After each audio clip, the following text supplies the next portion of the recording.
ହଉ ଆଜିର ଆରମ୍ଭ କରିବା। ଆଜି ଥିଲା ଅମାବାସ୍ୟା ତିଥି। ଅବଶ୍ୟ ଅମାବାସ୍ୟା ଆରମ୍ଭ ହେବ 2ଟାରୁ, 1 କ୍ଷେତ୍ରରୁ ଆରମ୍ଭ ହେବ। ଯେଉଁମାନେ ଶ୍ରାଦ୍ଧ ପୟା ଶ୍ରାଦ୍ଧ ପକେଇବା ପାଇଁ ଅଛି ଏଇ ଆଜି ପକେଇବା କଥା, ଆଜି ପକେଇବା କଥା। ପିତୃପୁରୁଷମାନେ ଆସିବେ। ଆମ ବାପାଙ୍କର ଶ୍ରାଦ୍ଧ ଏକାଦଶୀରେ ଥାଏ, ବୈଶାଖ ମାସ ଏକାଦଶୀ, ବଡ଼ ଏକାଦଶୀ। ସେଇ ତିଥିରେ ଯେଉଁମାନେ ଏ ଯେଉଁ ଶ୍ରାଦ୍ଧ ପକାଉଛନ୍ତି ପିତୃପୁରୁଷଙ୍କ ପାଇଁ, ଯଦି ବାପାଙ୍କର ଦେହାନ୍ତ ହେଇଥିବ, ବାପାଙ୍କ ତିଥି ଅନୁସାରେ ପକେଇବେ। ତାମାନେ ଏକାଦଶୀରେ ଆମେ ପକେଇବା କଥା, ବୁଝିଲେ? ଏକାଦଶୀ ତିଥିରେ ପଡ଼ିବା କଥା। ଯଦି ନ ପଡ଼ିଲା, ସେକେଣ୍ଡ ଅପସନ୍ ହେଉଛି ଲାଷ୍ଟ ଅମାବାସ୍ୟାରେ ପକେଇବ। ଯିଏ କୌଣସି ତିଥିରେ ନ ପକେଇ ପାରିବେ, ଧର କାହାର ପିତା ଷଷ୍ଠୀରେ ମରିଛନ୍ତି, କାହାର ସପ୍ତମୀରେ, ସେଇ ତିଥି ଅନୁସାରେ ପକେଇବେ, ବୁଝିଲେ କି? ଯଦି ନ ପକେଇଛନ୍ତି ତାହେଲେ ଅମାବାସ୍ୟାରେ ପକେଇବେ। ସେଇ ତିଥି ମାନେ ନୁହେଁ ଯେ ବୈଶାଖ ମାସ ଏକାଦଶୀ କଥା ମୁଁ କହୁନି। ଏଇଟା ଯେଉଁ ଗ୍ରୁପଟା ମହାଳୟାଟା, ଏଇଟା ସେଇ ତିଥିରେ ପକେଇଲେ ବି ସମସ୍ତେ ଆସିବେ। ଆଜି ଆମେ ପ୍ଲାନିଂ କରିଥିଲୁ, ଯେହେତୁ ସତ୍ସଙ୍ଗ ଅଛି, ଆମେ ତ ଏଠି ରେଣ୍ଟରେ ରହୁଛୁ, ଏଇଟା ତ ଆମ ନିଜ ଘର ନୁହେଁ, ଏଠି ଶ୍ରାଦ୍ଧ ପକେଇବା ବି ଉଚିତ ନୁହେଁ। ତେଣୁ କୌଣସି ଶ୍ରାଦ୍ଧ ଗୁଡ଼ା ଦେବାଳୟ ପାଖରେ ପକାଯାଏ, ନାଇଁ ତ ଭଲ ଜାଗାରେ ପକାଯାଏ, ନହେଲେ ନିଜ ଘରେ। ତେଣୁ ଏଠି ଭୁବନେଶ୍ୱରର ଭଲ ଜାଗା ହେଉଛି ବିନ୍ଦୁସାଗର। ଲିଙ୍ଗରାଜ ମନ୍ଦିର ପାଖରେ ବିନ୍ଦୁସାଗର ଅଛି। ସେଇଠି ତ ପ୍ରାୟ ଆଜି ଶହ ଶ୍ରାଦ୍ଧ ପଡ଼ୁଛି। ଏଇ ଯେଉଁମାନେ ଶ୍ରାଦ୍ଧ ପକାଉଛନ୍ତି ବ୍ରାହ୍ମଣମାନେ ପ୍ରାୟ 100-200 ହେବେ କି ବେଶୀ ହେବେ, ବସିଛନ୍ତି ସବୁଆଡ଼େ ସେ ଲାଷ୍ଟ ପର୍ଯ୍ୟନ୍ତ। ତଥାପି ଭିଡ଼। ଆମେ ସେ ପୂଜକ ଆମକୁ, ସେ ବ୍ରାହ୍ମଣ ଯିଏ ପକାନ୍ତି ଆମକୁ କହିଥିଲେ ଯେ ବେଳାବେଳି ଆସିବେ, ଆଉ ଭିଡ଼ ହେବନି 8ଟା ପୂର୍ବରୁ। ଆମେ ଠିକ୍ 8ଟାରେ ପହଞ୍ଚିଲୁ। ଜଣଙ୍କର ଶ୍ରାଦ୍ଧ ପଡ଼ୁଥିଲା, ଆଉ ମାତ୍ର 5 ମିନିଟ୍ ଥିଲା। ତାପରେ ପରେ ଆମେ ବସିଲୁ, ଗାଡ଼ି କରିକି ଯାଇଥିଲୁ। ପୁଅ ଯାଇଥିଲା, ମୁଁ ଯାଇଥିଲି, ଗୁରୁମା ଯାଇଥିଲେ। ଯାଇକିରି ପହଞ୍ଚିଲୁ 8ଟାରେ। ଆମ ପୂର୍ବରୁ ତ ଜଣେ ପକାଉଥିଲେ, ସେଠୁ ଆମେ ବସିଲୁ। ସେ ବିନ୍ଦୁସାଗରରୁ ଗୋଡ଼ ଧୋଇ ଧାଇକିରି ଆସିକି ବସିଲୁ। ମୋର ଡାଉଟ୍ ଥିଲା, ଯେହେତୁ ଏକାଦଶୀ ବାପାଙ୍କ ଶ୍ରାଦ୍ଧ ଥାଏ, ଏକାଦଶୀ ତିଥିରେ ସେ ଯାଇଥିଲେ, ତେଣୁ ଏକାଦଶୀରେ ପଡ଼ିବା କଥା ଏଇ ଯେଉଁ ଶ୍ରାଦ୍ଧଟା, ମହାଳୟଟା, ପିତୃପକ୍ଷ। ମୋର ଡାଉଟ୍ ଥିଲା କ'ଣ ନା, ଏକାଦଶୀରେ ବାପାଙ୍କର ଆରଥର ପକେଇଥିଲୁ ତିଥିରେ, ଏଇଟା ତ ମହାଳୟରେ ପଡ଼ିଲା ଲାଷ୍ଟ ଅମାବାସ୍ୟାରେ। କ'ଣ ହେଉଛି ଦେଖିବା, ସସ୍ପେନ୍ସ ଥିଲା। କିନ୍ତୁ ଦେଖନ୍ତୁ, ଗୋଟେ ବିଚିତ୍ର ଜିନିଷ ସମସ୍ତଙ୍କ ଆଗରେ ମୁଁ କହିବାକୁ ଯାଉଛି। ଆର ବର୍ଷ କଥା କହିଥିଲି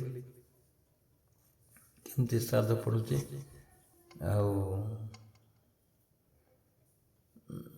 ଆମେ ଜଷ୍ଟ ସେ ଚାଉଳ ଧୁଆ ହୋଇକିରି, ଅରୁଆ ଚାଉଳ, ଖସା, ଜବ ଖସା, ତିଳ ଲଗେଇଲୁ, ଭୋଗ ଲଗାଗଲା, ଆହ୍ୱାନ କରାଗଲା। ତାଙ୍କ ଗୋତ୍ର, ତାଙ୍କର ନାଁ, ପିତା ପ୍ରପିତାମହ ପିତାମହ ପ୍ରପିତାମହ ମାନେ ବାପା ଜେଜ ଏବଂ ତାଙ୍କ ବାପା ତିନି ଜଣଙ୍କ ନାଁ ଡକାଗଲା ଗୋତ୍ର ଅନୁସାରେ। ମାନେ ଏତେ ଆଶ୍ଚର୍ଯ୍ୟ ଜିନିଷ ଲାଗୁଛି। ଆଉ ପୁଣି ଅଜାଙ୍କ ସାଇଡ଼ର ମାତୃ ତାଙ୍କ ବାପା ତାଙ୍କ ବାପା ତାଙ୍କ ବାପା ତିନୋଟି ସେକ୍ସନ୍। ପ୍ରାୟତଃ ମୁଁ ଭାବୁଛି ସାରା ଏ ଓଡ଼ିଶାରେ ସେଇ ଜେଜଙ୍କ ବାପା ଯିଏ ଥିବେ ସେତିକି ଜାଣିଥିବେ, ଆଉ ତା ଉପରକୁ ଜଣା ନଥିବ ପ୍ରାୟ। ନା କିଏ ଜାଣିଥିବେ ମୁଁ କହିପାରୁନି। ପିତା ପିତାମହ ପ୍ରପିତାମହ ମାନେ ବାପାଙ୍କର ଜେଜ ପର୍ଯ୍ୟନ୍ତ ସମସ୍ତଙ୍କୁ ମାଲୁମ ଥିବ ନାଁ ଗୁଡ଼ିଏ, ଆଉ ନଥିବ। ଆଉ ଯିଏ ରଖିପାରିଲେ ଭଲ। ତେବେ ଦୁଇ ପକ୍ଷର ଗୋତ୍ର ଅନୁସାରେ ବଂଶଧର ମାନଙ୍କୁ ଡକାଗଲା। ଏଇମାନେ ଆସନ୍ତୁ ବୋଲି ଆହ୍ୱାନ କରାଗଲା।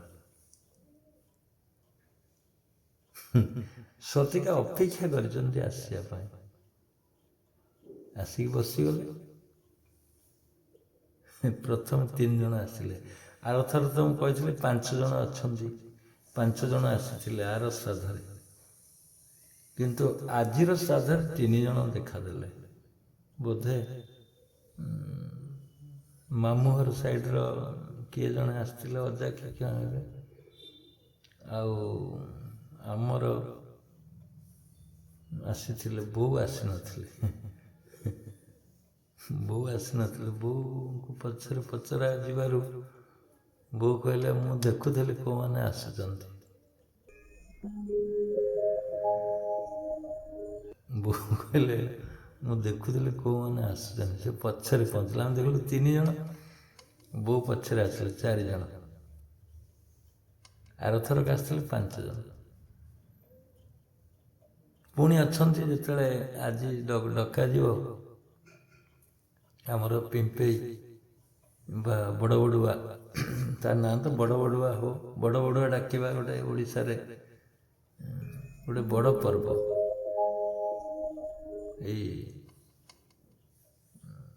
ଏଇ ତିଥିଟା ଅମାବାସ୍ୟା ତିଥି। ତେଣୁ ସେତେବେଳେ ବି ଅନ୍ୟ ଗ୍ରୁପ ଆସିବେ, ଆଉ କିଏ ଆସିନାହାନ୍ତି ସେମାନେ ଆସିପାରନ୍ତି। ଆରଥର 6-7 ଜଣ ଆସିଥିଲେ। ଆମେ ଛାତ ଉପରେ ଦେଇଥିଲୁ, ଆସିଥିଲେ 6-7 ଜଣ। ଆଜି ଦେଖିକିରି ଜଣାପଡ଼ିବ କେତେ ଜଣ ଆସୁଛନ୍ତି ସନ୍ଧ୍ୟାକୁ। କ'ଣ କାହିଁକି ଆସିବେ ନା ଶ୍ରାଦ୍ଧ ଦେଇକିରି ତାଙ୍କୁ ଶ୍ରାଦ୍ଧ ତର୍ପଣ କରିକିରି ତାଙ୍କୁ ଆକ୍ଚୁଆଲି କୁହନ୍ତି ଅନ୍ଧାରରେ ଆସ, ବଡ଼ବଡ଼ୁଆ ହୋ, ଅନ୍ଧାରରେ ଆସି ଆଲୁଅରେ ଯାଅ। 22 ପାହାଚରେ ଗୋଡ଼ ଗୋଡ଼ଉଥାଅ, ଏସବୁ କୁହାଯାଇଛି। 22 ପାହାଚ ମାନେ ପୁରୀ, ଆଉ ଯେତେ ଗଙ୍ଗା ଗୟା ଏସବୁ ଯେଉଁ ରହିଛି ସେଠି ଯିବା ପାଇଁ ତାଙ୍କୁ ଆଲୁଅ ଦେଖାଇ ଦିଆଯାଏ କାଉଁରିଆରେ। ସେତେବେଳେ ବୋଧେ ଆଉ କିଛି ଜାଳିବାର ସୁବିଧା ନଥିଲା କି କ'ଣ ନଥିଲା, କାଠଟାକୁ ତ ଜଳାଯାଏନି, କାଉଁରିଆରେ ଡାକିକି ସୁବିଧା ହୁଏ ଲାଇଟ୍ ଦେଖିବା ପାଇଁ। ତେଣୁ ଲାଇଟ୍ ଜଳାଇକିରି ତାଙ୍କୁ କୁହାଯାଏ ବଡ଼ବଡ଼ୁଆ ହୋ, ଅନ୍ଧାରରେ ଆସି ଆଲୁଅରେ ଯାଅ। এই ଯେଉଁ ରହିଛି ସଂସ୍କାର ଏ ବାସ୍ତବରେ କେତେ ସତ୍ୟ ଅନୁଭବ କରନ୍ତୁ। ମୁଁ ଜାଣିନଥିଲି ଏ ସମସ୍ତେ ଆସନ୍ତି ବୋଲି। ଆମେ ଗୋଟେ ପିଲାଦିନ ଠାରୁ ଏମିତି ଗୋଟେ ହାବିଟ୍ ଅନୁସାରେ କରି କରି ଆସୁଥିଲେ, କିନ୍ତୁ ବାସ୍ତବରେ ଏବେ ଆମେ ଜାଣୁଛୁ, ଯୋଗ କଲା ପରେ ଦେଖି ହେଉଛି, ତାଙ୍କୁ କଥା ହେଉଛି, ଜାଣି ହେଉଛି। ଇଏ କେଡ଼େ ବିଚିତ୍ର କଥା ଦେଖନ୍ତୁ। ମୁଁ ଏଇଥିପାଇଁ ଆଜି ଖୋଲିକିରି କହିଲି ଯେ ସମସ୍ତଙ୍କର କିଛି ଜ୍ଞାନ ତ ରହୁ ଯେ ହଁ ପୂର୍ବପୁରୁଷ ଅଛନ୍ତି ଆଉ ସେମାନେ ଆସୁଛନ୍ତି। କାଲି ତ ଆମେ ଭୂତ ପ୍ରେତ ଉପରେ ଆଲୋଚନା କରୁଥିଲେ,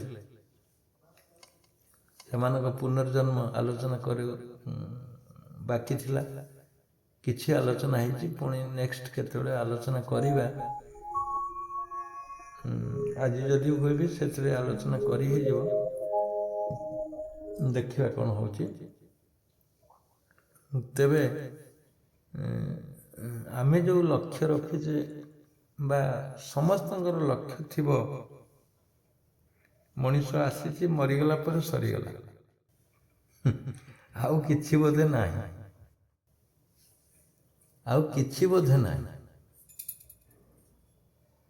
ତେଣୁ ମଣିଷର ଜୀବନ ଯେଉଁ ଆସିବା ପୁଣି ମୃତ୍ୟୁ ପରେ ବି ସେ ରହୁଛି, ମୃତ୍ୟୁ ପରେ ମଧ୍ୟ ସେ ରହୁଛି, ରହିଥିଲା। ତୁମେ ଯେ ଏଇ ଥରକ ଆସିକି ମରିଯିବ ତା ନୁହେଁ,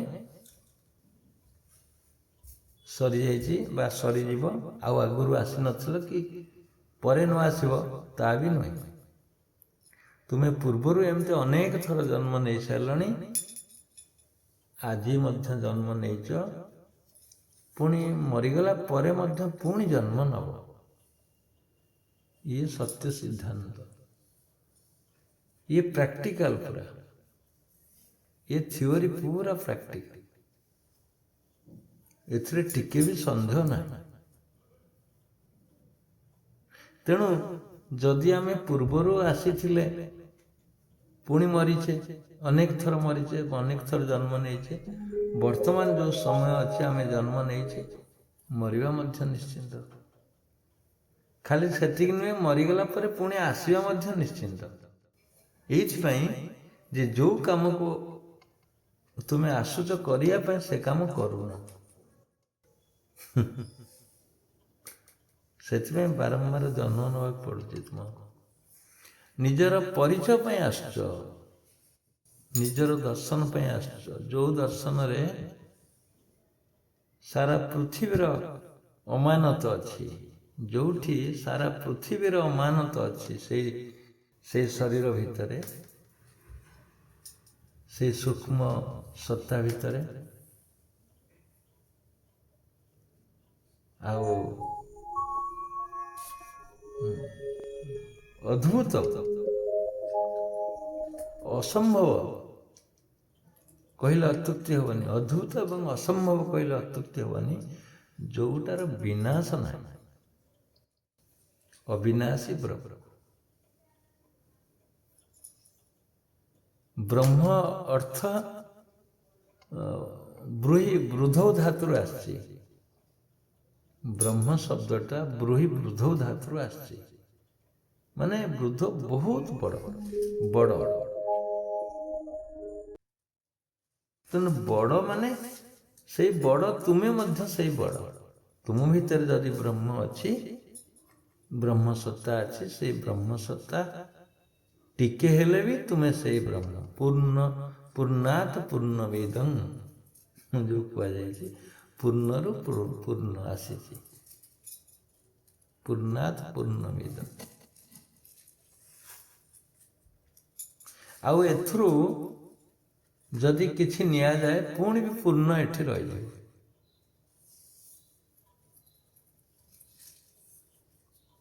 ପୂର୍ଣ୍ଣରୁ ପୂର୍ଣ୍ଣ ଆସିଛି, ଏଇ ପୂର୍ଣ୍ଣରୁ ଯଦି ଆଉ କିଛି ନିଆଯାଏ, କାଢ଼ି ନିଆଯାଏ, ଅବଶିଷ୍ଟ ପୂର୍ଣ୍ଣ ମଧ୍ୟ ରହିବ। ଯେମିତି ଅଗ୍ନି ସ୍ଫୁଲିଙ୍ଗ ଟିକେ ଆସୁଛି, ବିରାଟ ଅଗ୍ନି ଜଳୁଛି ଗୋଟେ ଜାଗାରେ, ଅଗ୍ନିର ସମାହାର ଅଛି, ଗୋଟେ ଗାଁଟେ ଜଳି ଯାଉଛି ଅଗ୍ନିରେ, ତୁମେ ଟିକେ ନିଆଁ ଆଣିବ ରଖିବ, ସେ ଅଗ୍ନି ଲିଭିଗଲା। ଏଇ ଯେଉଁ ଟିକକ ନିଆଁ ରହିଛି, ଇଏ ବି ପୁଣି ଆଉ ଗୋଟେ ଗାଁକୁ ଜାଳିଦେବ, ଆଉ ଗୋଟେ ଜଙ୍ଗଲକୁ ଜାଳିଦେବ। ତେଣୁ ଯେଉଁ ଅଂଶ ଜଳୁଛି ସେଇ ଅଂଶର କିଛି ଅଂଶ ବି ଆଣିଲେ ବି ସେ ପୂର୍ଣ୍ଣ ରୂପରେ ରହୁଛି। ସେମିତି ଯେଉଁ ଆତ୍ମା ବା ବ୍ରହ୍ମ ଆସିଛି ତୁମ ଭିତରକୁ, ଯେଉଁ ବ୍ରହ୍ମ, ସେ ପୂର୍ଣ୍ଣ ବ୍ରହ୍ମ, ସେ ପୂର୍ଣ୍ଣ ବ୍ରହ୍ମ। ସେଥିରେ ଟିକେ ହେଲେ ବି ଉଣା ନାହିଁ। ବ୍ରହ୍ମର କଳେବର ଯାହା ତୁମ ଭିତରେ ଯେଉଁ ବ୍ରହ୍ମ ଅଛି, ବା ତୁମେ ନିଜେ ସ୍ୱୟଂ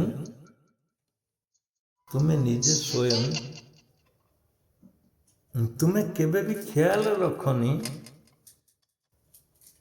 ଯେ ଏ ଟିକେ ନାକୁ ଜିନିଷ ମୋ ଭିତରେ ଅଛି।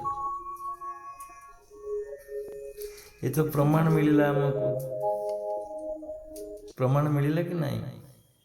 ତୁମେ ମରିଗଲା ପରେ ବି ରହୁଛ, ଗୋଟେ ସେକେଣ୍ଡରେ ଡାକିଲେ ଆସୁଛ। ତୁମେ ଏଇ ଶ୍ରାଦ୍ଧଟା ନେଇକରି କାଲକାଟାରେ ପକାଅ, ବାଙ୍ଗାଲୋରରେ ପକାଅ, ଦିଲ୍ଲୀରେ ପକାଅ, ଏ ଯେଉଁ ସ୍ପିରିଟ୍ ବା ଆତ୍ମା ଅଛନ୍ତି ତୁମର ବଂଶଧର, ସେ ସେଠିକି ପଳାଇବେ। ତାଙ୍କୁ ତ ଟ୍ରେନ୍ ଖର୍ଚ୍ଚ ଲାଗିବନି, ପ୍ଲେନ୍ ଖର୍ଚ୍ଚ ଲାଗିବନି, ଗାଡ଼ି ମଟର କିଛି ଆବଶ୍ୟକତା ନାହିଁ।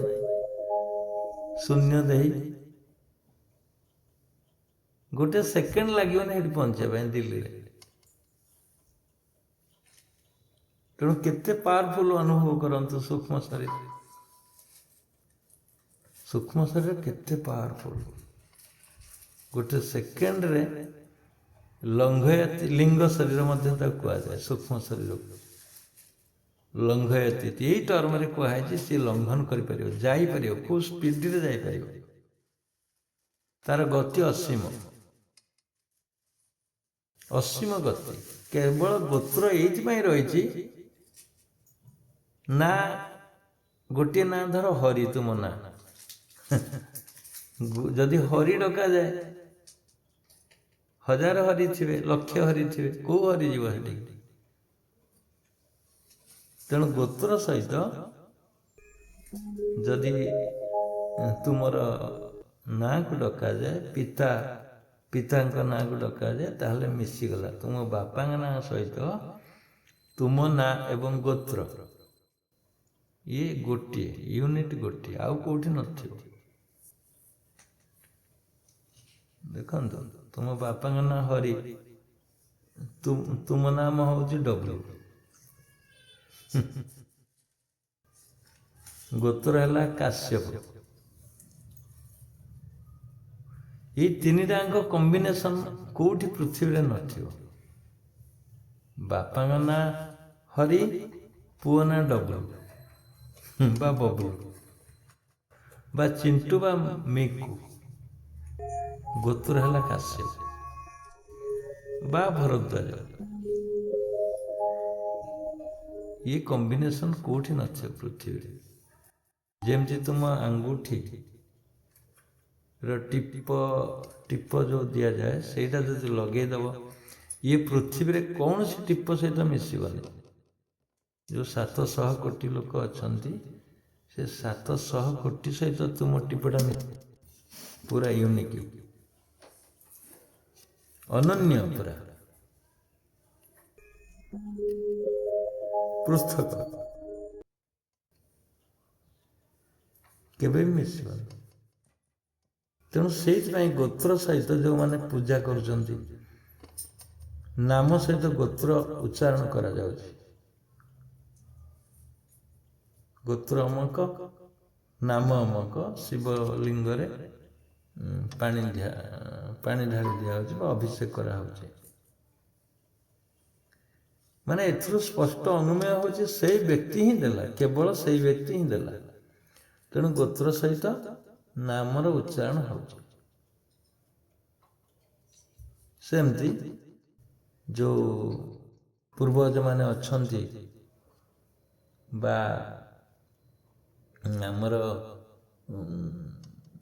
ଯେତେ ସବୁ ପିଢ଼ି ଅଛନ୍ତି, ଦେଖନ୍ତୁ କେତେ ବିଚିତ୍ର ଜିନିଷ ସେମାନେ ଅଛନ୍ତି। ଆଉ ତୁମେ ମଧ୍ୟ ରହିବ, ତୁମେ ବାଦ ଯିବନି, ତୁମେ ମଧ୍ୟ ରହିବ। ମରିଗଲା ପରେ ରହିବ, କ'ଣ କରିବ ସେଠି? ପୁଣି ଆସିବାକୁ ଯୋଜନା କରିବ। କେତେଥର ଆସିଲଣି, କେତେଥର ଗଲଣି, କାହିଁକି ଆସୁଛ, କାହିଁକି ଯାଉଛ, ଏ ପ୍ରଶ୍ନ ମନରେ ସୃଷ୍ଟି ହବ। ମୁଁ କ'ଣ କରିବାକୁ ଆସିଛି, କ'ଣ କରିବି, এই প্রশ্ন সৃষ্টি হব,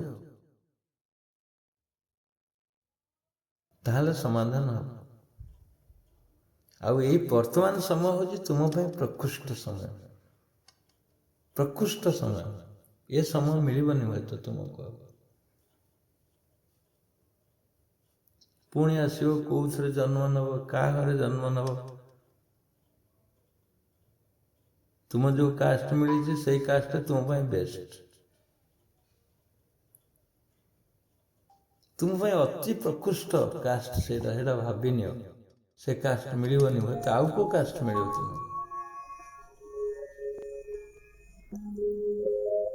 ତୁମ କର୍ମ ଅନୁସାରେ। ତେଣୁ ଯେଉଁ ପରିସ୍ଥିତି ନେଇକି ତୁମେ ଜନ୍ମ ନେଇଛ ତାକୁ ସୁଧାର ହବ କେମିତି ନା ତୁମେ ସାଧନ କଲେ, ଯୋଗ କଲେ, ନିଜକୁ ଜାଣିପାରିଲେ। ନିଜକୁ ଜାଣିପାରିଲେ ତୁମେ କିଏ, ତୁମର ଆସିବାର ଆବଶ୍ୟକତା ନାହିଁ କି ଯିବାର ଆବଶ୍ୟକତା ନାହିଁ। ତୁମେ କହିବ ଜଣେ ଜଣେ ପେଟୁଆ ଲୋକ ଅଛନ୍ତି, ଖାଦ୍ୟ ପ୍ରିୟ। ସେମାନେ କହିବେ ମୁଁ ଖାସ୍ ଆସିଛି ଝିଲାପି ଖାଇବା ପାଇଁ, ପୃଥିବୀ ପୃଷ୍ଠରେ ଜନ୍ମଗ୍ରହଣ କରିଛି। ଇଏ କ'ଣ ଗୋଟେ ମତ? ଇଏ କେବେ ମତ ନୁହେଁ। ଜଣେ ମୁନି, ଆମ ମୁନି ସମାଜର ଲୋକ ମାନେ କେତେ ଅନ୍ଧବିଶ୍ୱାସରେ ଅଛନ୍ତି, ଯାହା କୁହନ୍ତି ମୁନି ସମାଜର ମଜହବ। ମୁଁ ତାକୁ କୁହେ ମୁନି ସମାଜର ମଜହବୀ ଲୋକ ଏମାନେ। ବୁଝୁନାହାନ୍ତି ମୁନି ସମାଜ କ'ଣ, ବୁଝୁନାହାନ୍ତି ମୁନି ସମାଜର ଫିଲୋସଫି କ'ଣ। କିଏ କ'ଣ କହିଦେଲା ସେଇଟାକୁ ଧରିକିରି ବସିଛନ୍ତି। ମୁଁ ପଚାରିଲି, ଫୋନ୍ କରିଥିଲି ଏବେ, ମୁଁ କହିଲି ଆଉ ତୁମର, ସେ ମୋତେ ଶ୍ରାଦ୍ଧ ଉପଲକ୍ଷେ ପଚାରିଲା ଯେ ଶ୍ରାଦ୍ଧ ଦିଆଯିବ କି ନାହିଁ। ମୁଁ କହିଲି ହଁ ଦିଆଯିବ। ନା ମୁଁ ମୋ ବାପାଙ୍କର ଶ୍ରାଦ୍ଧ ପକଉନି। ମୁଁ କହିଲି କାହିଁକି ପକଉନ? ତମକୁ କିଏ କହିଲେ ନ ପକେଇବା ପାଇଁ? ନା ମୁନି ସମାଜ ଲୋକ କହିଲେ। ମୁଁ କହିଲି ମୁନି ସମାଜ ଲୋକ ଯିଏ କହିଲେ, ତୁମେ ଦେଖେଇଲନି ବହିରେ କୋଉଠି ଲେଖିଛନ୍ତି ଶିବ ମୁନି ଯେ ଶ୍ରାଦ୍ଧ ନ ପକେଇବା ପାଇଁ? ଅନ୍ଧ ଭାବରେ ଗ୍ରହଣ କରୁଛ କାହିଁକି? ଆଉ ଗୋଟେ ସୁନ୍ଦର ୱାର୍ଡ ଯୋଡ଼ିଦେଲେ, ଏପରିକି ମୁଁ ମରିଗଲା ପରେ ମୋ ପୁଅ ଶ୍ରାଦ୍ଧ ପକେଇବ ନାହିଁ ବୋଲି ମୁଁ କହିଦେଇଛି। ମୁଁ କହିଲି ଆହୁରି ଚମତ୍କାର କଥା। ତୁମେ ତୁମର ବାପାଙ୍କ ଶ୍ରାଦ୍ଧ ପକଉନ ଏବଂ ତୁମେ ମରିଗଲେ ମଧ୍ୟ ତମ ପୁଅଙ୍କୁ କହିଛ ଯେ ମୋ ଶ୍ରାଦ୍ଧ ପକେଇବନି। ଇଏ କୋଉ ବହିରେ ଲେଖା ହେଇଛି? ଶିବମୁନିଙ୍କ ସିଦ୍ଧାନ୍ତକୁ ଦେଖେଇଦେଲ।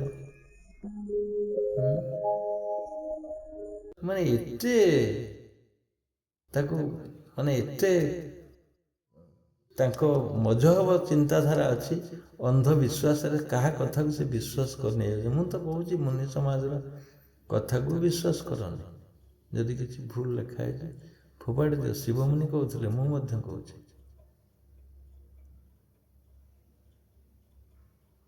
ଆଉ ମୁନି ସମାଜ ସମ୍ପୂର୍ଣ୍ଣ କଥାଟା ଠିକ୍ ତମେ ଗ୍ରହଣ କରୁଛ କେମିତି?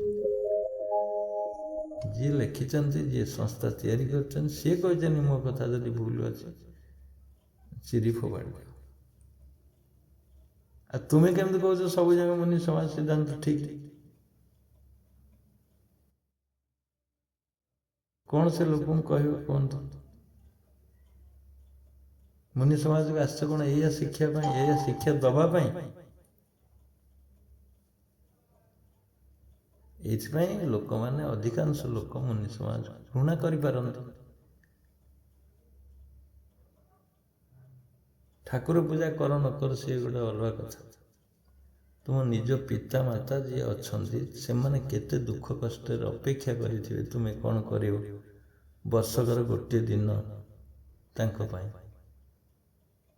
ସେଇଠୁ ତାଙ୍କ କରରୁ ଆସୁଥିବେ ଲୋକ ଗୁଡ଼ା ଖାଇବା ପାଇଁ। ତାଙ୍କର କିଏ ଡାକୁଥିବେ, ସେ ଉଠି ଆସୁଥିବେ, ସେମାନେ ବସିଥିବେ, ସେମାନେ ମୁଣ୍ଡରେ ହାତ ଦେଇ ବସିଥିବେ। ଦେଖ କି କୁଳାଙ୍ଗାର ପୁଅ ସବୁ ଜନ୍ମ କଲି, ସେମାନେ ମୋତେ ଟିକେ ପିଣ୍ଡ ଶ୍ରାଦ୍ଧ ଦେଲେନି। ତାଙ୍କ ମନ ଭିତରେ ଯେଉଁ କୋହ ସୃଷ୍ଟି ହେବ, ତାଙ୍କ ମନରେ ଯେଉଁ ଦୁଃଖ ସୃଷ୍ଟି ହେବ, ତାଙ୍କ ମନରେ ଯେଉଁ ଆକାଂକ୍ଷା ସୃଷ୍ଟି ହେବ, ସେ ଅଭିଶାପ ରୂପରେ ପରିଣତ ହେବ ତୁମ ଉପରେ। ଶ୍ରାଦ୍ଧ କ'ଣ? ଶ୍ରାଦ୍ଧ ଶ୍ରଦ୍ଧାରୁ ଆସିଛି। ଶ୍ରଦ୍ଧାରେ ତୁମେ ଏସବୁ କାମ କରୁଛ, ପୂର୍ବପୁରୁଷଙ୍କୁ ଡାକୁଛ। ସେମାନେ ଖାଆନ୍ତୁ ନ, ଆଘ୍ରାଣ କରିପାରିବେ କି ନାହିଁ? ଦେଖିବେ ଆମ ପିଢ଼ି ବଂଶଧର ମାନେ ଏ କାମ କରୁଛନ୍ତି, ହେ ଆମକୁ ଡାକୁଛନ୍ତି, ଆମକୁ ମନେ ରଖିଛନ୍ତି, ସାଧ ପକାଉଛନ୍ତି, ଶ୍ରଦ୍ଧାରେ ଆମକୁ ଡାକୁଛନ୍ତି। ତେଣୁ ତାଙ୍କ ଭିତରେ ଆଶୀର୍ବାଦ ଆସିବ ନା ଅଭିଶାପ ଆସିବ? ତୁମେ କ'ଣ କରୁଛ? ଇଏ ଚାଣ୍ଡାଳ କାର୍ଯ୍ୟ କରୁଛ। ତୁମ ବାପାଙ୍କୁ ଡାକିବନି, ସାଧ ଦେବନି। ମୁଁ ସେଇଥିପାଇଁ ଆଜିର ଏ ଯେଉଁ ଘଟଣା ଗୁଡ଼ିକ ତୁମ ଆଗରେ ରଖିଲି। ପ୍ରତ୍ୟକ୍ଷ ଘଟଣାକୁ ମୁଁ କହୁଛି, ଏଥିରେ ଟିକେ ବି ଭୁଲ ନାହିଁ, ଟିକେ ବି ଅସତ୍ୟ ନାହିଁ। ପ୍ରତ୍ୟକ୍ଷଦର୍ଶୀ ମୁଁ, ପ୍ରତ୍ୟକ୍ଷ ଭାବରେ ଦେଖିକିରି ଆମେ କହୁଛୁ, ଶୁଣୁଛୁ, କଥା ହେଉଛୁ। ଆମ ବୋଉ ତ ଜନ୍ମ ନେଇନାହାନ୍ତି, ସେଠି ବସିଛନ୍ତି, ଆମ ଘରେ ବସିଛନ୍ତି, ଏବେ ବି ବସିଛନ୍ତି।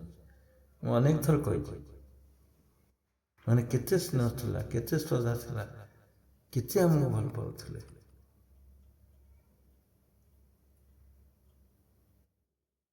ତୁମେ କ'ଣ କରୁଛ? ତୁମେ ଯୋଗ କର କି ନ କର ବଡ଼ କଥା ନୁହେଁ, ତୁମେ ଶ୍ରାଦ୍ଧ ଦିଅ। ତେଣୁ ବାସ୍ତବରେ ତୁମେ କେଉଁଠି ଆସିଛ ତାର ପରିଚୟ ଖୋଜ। ନିହାତି ଆବଶ୍ୟକତା ଅଛି ପରିଚୟ ତୁମର, ନହେଲେ ପୁଣି ଯିବ, ପୁଣି ଆସିବ, ପୁଣି ଯାଇଥିଲ, ପୁଣି ଆସିଥିଲ, ପୁଣି ଏମିତି ଅନେକ ଥର ଜନ୍ମ ନେଇସାରିଲାଣି, ପୁଣି ବି ଜନ୍ମ ନେବ, ପୁଣି ଯିବ, ପୁଣି ଆସିବ, ଘର ସଂସାର କରିବ, ଚାକିରି କରିବ, ପିଲା ଛୁଆ ନାତି ଦେଖିବ, ନାତି ସେଠୁ ଗାଳି ଦେବ, ତୁମେ ମରିବ ଲାଷ୍ଟରେ। କୋଉ ବୁଢ଼ାଟା ମରୁନି କାହିଁକି ଆଜି ଯାଙ୍ଗେ? ସଦାବେଳେ ଚିଡ଼ଚିଡ଼ ହେଉଛି, ଆମକୁ ଗବ ଗବ ହେଉଛି, ପାଟି କରୁଛି, ପାଟି ବନ୍ଦ ନାହିଁ। ନାତି ସେଠୁ କହିବ, ଆବଶ୍ୟକ ଥିବ ପିଣ୍ଡାରେ ବସିଥିବ, ତମେ ପେଲି ଦେବ ନାତି, ଭୁଲରେ ହଉ ଠିକରେ ହଉ, ତମେ ଗଡ଼ି ଗଡ଼ି ପଡ଼ିବ ସେପଟରେ। ଆରେ କ'ଣ କଲୁରେ ମୋତେ, ଅଭିଶାପ କଥା ଆରମ୍ଭ ହବ। ଇଏ ସବୁ ସଂସାର, ବୁଝିଲେ? ତେଣୁ ମଜବୁତ ତୁମେ କେମିତି ହବ? ତୁମେ ତ ମରିଗଲା ପରେ ମରୁନ, ଜନ୍ମ ହେଲା ପରେ ବି ସୁଧାର ହଉନ। କ'ଣ କରାଯିବ? ଏଇ ଯେଉଁ ସତ୍ସଙ୍ଗ ରହିଛି, ଗୁରୁ ରହିଛନ୍ତି, ସାଧୁ ସନ୍ଥ ରହିଛନ୍ତି, ଉପଦେଶ ରହିଛି, ବେଦ ବେଦାନ୍ତ, ଗୀତା ଭାଗବତ ସବୁ ରହିଛି, କେଉଁଥିପାଇଁ? ତୁମମାନଙ୍କ ପାଇଁ। ତୁମେ ଶୁଣିକିରି ଏସବୁ କାମ କରିବ, ସାଧନ କରିବ। ଗୀତା ଭାଗବତ ପୁରାଣ ସାରି ବେଦ ପୁଥିଲି, ତୋ ବିନୁ ମୋ ଅନ୍ୟ ଗତି ନାହିଁ, ତୀର୍ଥ ବର୍ତ୍ତ ଲିଛିଲି। ଗୀତା ଭାଗବତ ପୁରାଣ ଚାରି ବେଦେ ପୁଛିଲି। ଚାରି ବେଦରେ ପୁଛିଲି ମାନେ ଦେଖିଲି, ପଚାରିଲି, ସବୁ ଜାଣିଲା ପରେ ସେ କହୁଛନ୍ତି, ତୋ ବିନୁ ମୋ ଅନ୍ୟ ଗତି ନାହିଁ, ତୀର୍ଥ ବର୍ତ୍ତ ଲିଛିଲି, ମାନେ ଛାଡ଼ିଦେଲି। ତୋ ବିନୁ ମାନେ ଆତ୍ମା ବିନୁ। ଆତ୍ମା ସର୍ବଶ୍ରେଷ୍ଠ ଜିନିଷ। ତେଣୁ ଯିଏ ତୁମ ସହିତ ଅଛି, ଯିଏ ତୁମ ସହିତ ଆସିଛି, ଯିଏ ତୁମ ସହିତ ଯିବ, ତୁମ ସହିତ ରହିବ, ତୁମକୁ ବାଟ ଦେଖେଇବ, ପୁଣି ଜନ୍ମ ନେବାର ଯୋଜନା କରିବ, ଯୋଜନା କରିଛି, ଯୋଜନା କରିକିରି ଆଣିଛି, କିନ୍ତୁ ସେ ପ୍ରତ୍ୟକ୍ଷରେ ରହିଛି। ତୁମ ଭିତରେ ଅଛି, ତୁମକୁ ଦେଖା ଦେଉନି, ତୁମେ ଦେଖିବ। ଟ୍ୟାକ୍ସ ଏତିକି, ଆଉ କିଛି ନାହିଁ। ଯେଉଁ ଦୁଇଟି ପକ୍ଷୀ ସାଜୁଜା ସଖା ଗୋଟିଏ ବୃକ୍ଷରେ ଅଛନ୍ତି, ଜଣେ ଜଣକୁ ଦେଖୁଛି, ଆଉ ଜଣେ ଦେଖୁନାହିଁ। ଯିଏ ଦେଖୁନି ସିଏ ତୁମେ, ସେ ଯିବ। ତୁମର କର୍ତ୍ତବ୍ୟ ହେଉଛି ତୁମେ ଦେଖିବ। ଦେଖିଦେଲେ ସରିଗଲା। ତୁମେ ଖାଲି ଦେଖିଦେଲେ ସେ ଡେଣା ହଲାଇବ। ସେ ଗୋଟେ ଡାଳରେ ବହିଛି, ତୁମେ ଗୋଟିଏ ଡାଳରେ ଅଛ। ଗୋଟିଏ ବୃକ୍ଷରେ ସାଜୁଜା ସଖାୟନ ସମାନ ବୃକ୍ଷ, ଗୋଟିଏ ବୃକ୍ଷରେ ତୁମେ ଅଛ।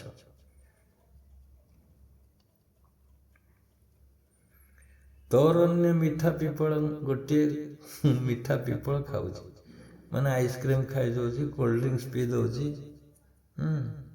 ବିରିୟାନୀ ଖାଉଛି, ଫଳମୂଳ, ଭାତ, ଡାଲି ଇତ୍ୟାଦି ଖାଉଛି। ବେଳେବେଳେ ଆଉ ବି କ'ଣ ଖାଉଛି, କ'ଣ ପିଇ ଦଉଛି, ମଦ, ବିଡ଼ି, ସିଗାରେଟ୍ ସବୁ। ଜଣେ ଖାଉଛି ଆଉ ଜଣେ ଦେଖୁଛି, ଖାଲି ସାକ୍ଷୀ ରୂପରେ ରହିଛି। ତୁମେ କ'ଣ କରୁଛ? ତୁମେ ଯଦି ଡାକିବ, ଭକ୍ତିରେ ଡାକିବ, ସିଏ ଓ କରିବ। ତୁମେ ଯଦି ଭକ୍ତିରେ ଡାକିବ, ସେ ଓ କରିବ। ଆଉ ଯଦି ଦର୍ଶନ ମାଗିବ, ସେ କୋଳେଇ ନେଇଯିବ। ଆଉ ତୁମେ ତ ଦର୍ଶନ ମାଗୁନ କି ଡାକୁନ ତାକୁ। ହରେ କୃଷ୍ଣ ହରେ ରାମ ହଉଛ, ରାମ ରାମ ହରେ ହରେ, ହରେ ରାମ ହରେ କୃଷ୍ଣ ହେଲେ କ'ଣ ମିଳିବ? ବରଂ ହରି ହେଇଯାଉ, କୃଷ୍ଣ ହେଇଯାଉ କହୁଛନ୍ତି। ତୁମେ ହରେ କୃଷ୍ଣ ହରେ ରାମ ହଉଛ, ଏମିତି ଦିନ ସାରା ପିଟି ହେଲେ ବି କିଛି ହରି ମିଳିବେନି ତୁମକୁ। କି ଉଦଣ୍ଡ ନାଚି ଡେଇଁଲେ କେହି ମିଳିବେନି। ଜଣେ ସେଦିନ କହିଲେନି, ମୋର ସମାଧି ହେଇଯାଉଛି ମାନେ କୀର୍ତ୍ତନରେ, ମୋର କୀର୍ତ୍ତନରେ ସମାଧି ହେଇଯାଉଛି। ଭିକାରୀ ମୁନି। ଆମେ କାଲି ଆଲୋଚନା କରୁଥିଲେ ନା, ବସିଲେ ବି ସମାଧି ହବନି, ଢଳି ପଡ଼ିବ। ଶୋଇକିରି ସମାଧି କରାଯାଏ, ଲଗେଇ ଦିଆଯାଏ। ତେଣୁ ତାଙ୍କର ଯଦି କୀର୍ତ୍ତନ ଗୋଟେ ଗୋଡ଼ ଟେକିକିରି ଆଉ ଗୋଟେ ଗୋଡ଼ ଏକ ଗୋଡ଼ିକ୍ଷାରେ ସମାଧି ହେଇଯାଉଛି, ତାଠୁ ବିଚିତ୍ର କେହି ନାହିଁ ପୃଥିବୀରେ। କୀର୍ତ୍ତନ, ନାଚର ନାମ କୀର୍ତ୍ତନ। ରଖିଦେଲେ ଆଧୁନିକ ଲୋକମାନେ।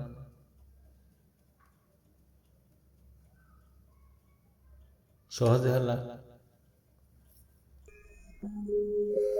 ତେଣୁ ଯୋଗ ଗୋଟେ ସମ୍ପୂର୍ଣ୍ଣ ୟୁନିକ୍ ଜିନିଷ, ସମ୍ପୂର୍ଣ୍ଣ ପଥ ଅଲଗା ଯୋଗର, ସମସ୍ତଙ୍କଠୁ ଭିନ୍ନ ଆଉ ସମସ୍ତଙ୍କଠୁ ପାୱାରଫୁଲ୍ ଜିନିଷ ହେଉଛି ଯୋଗ।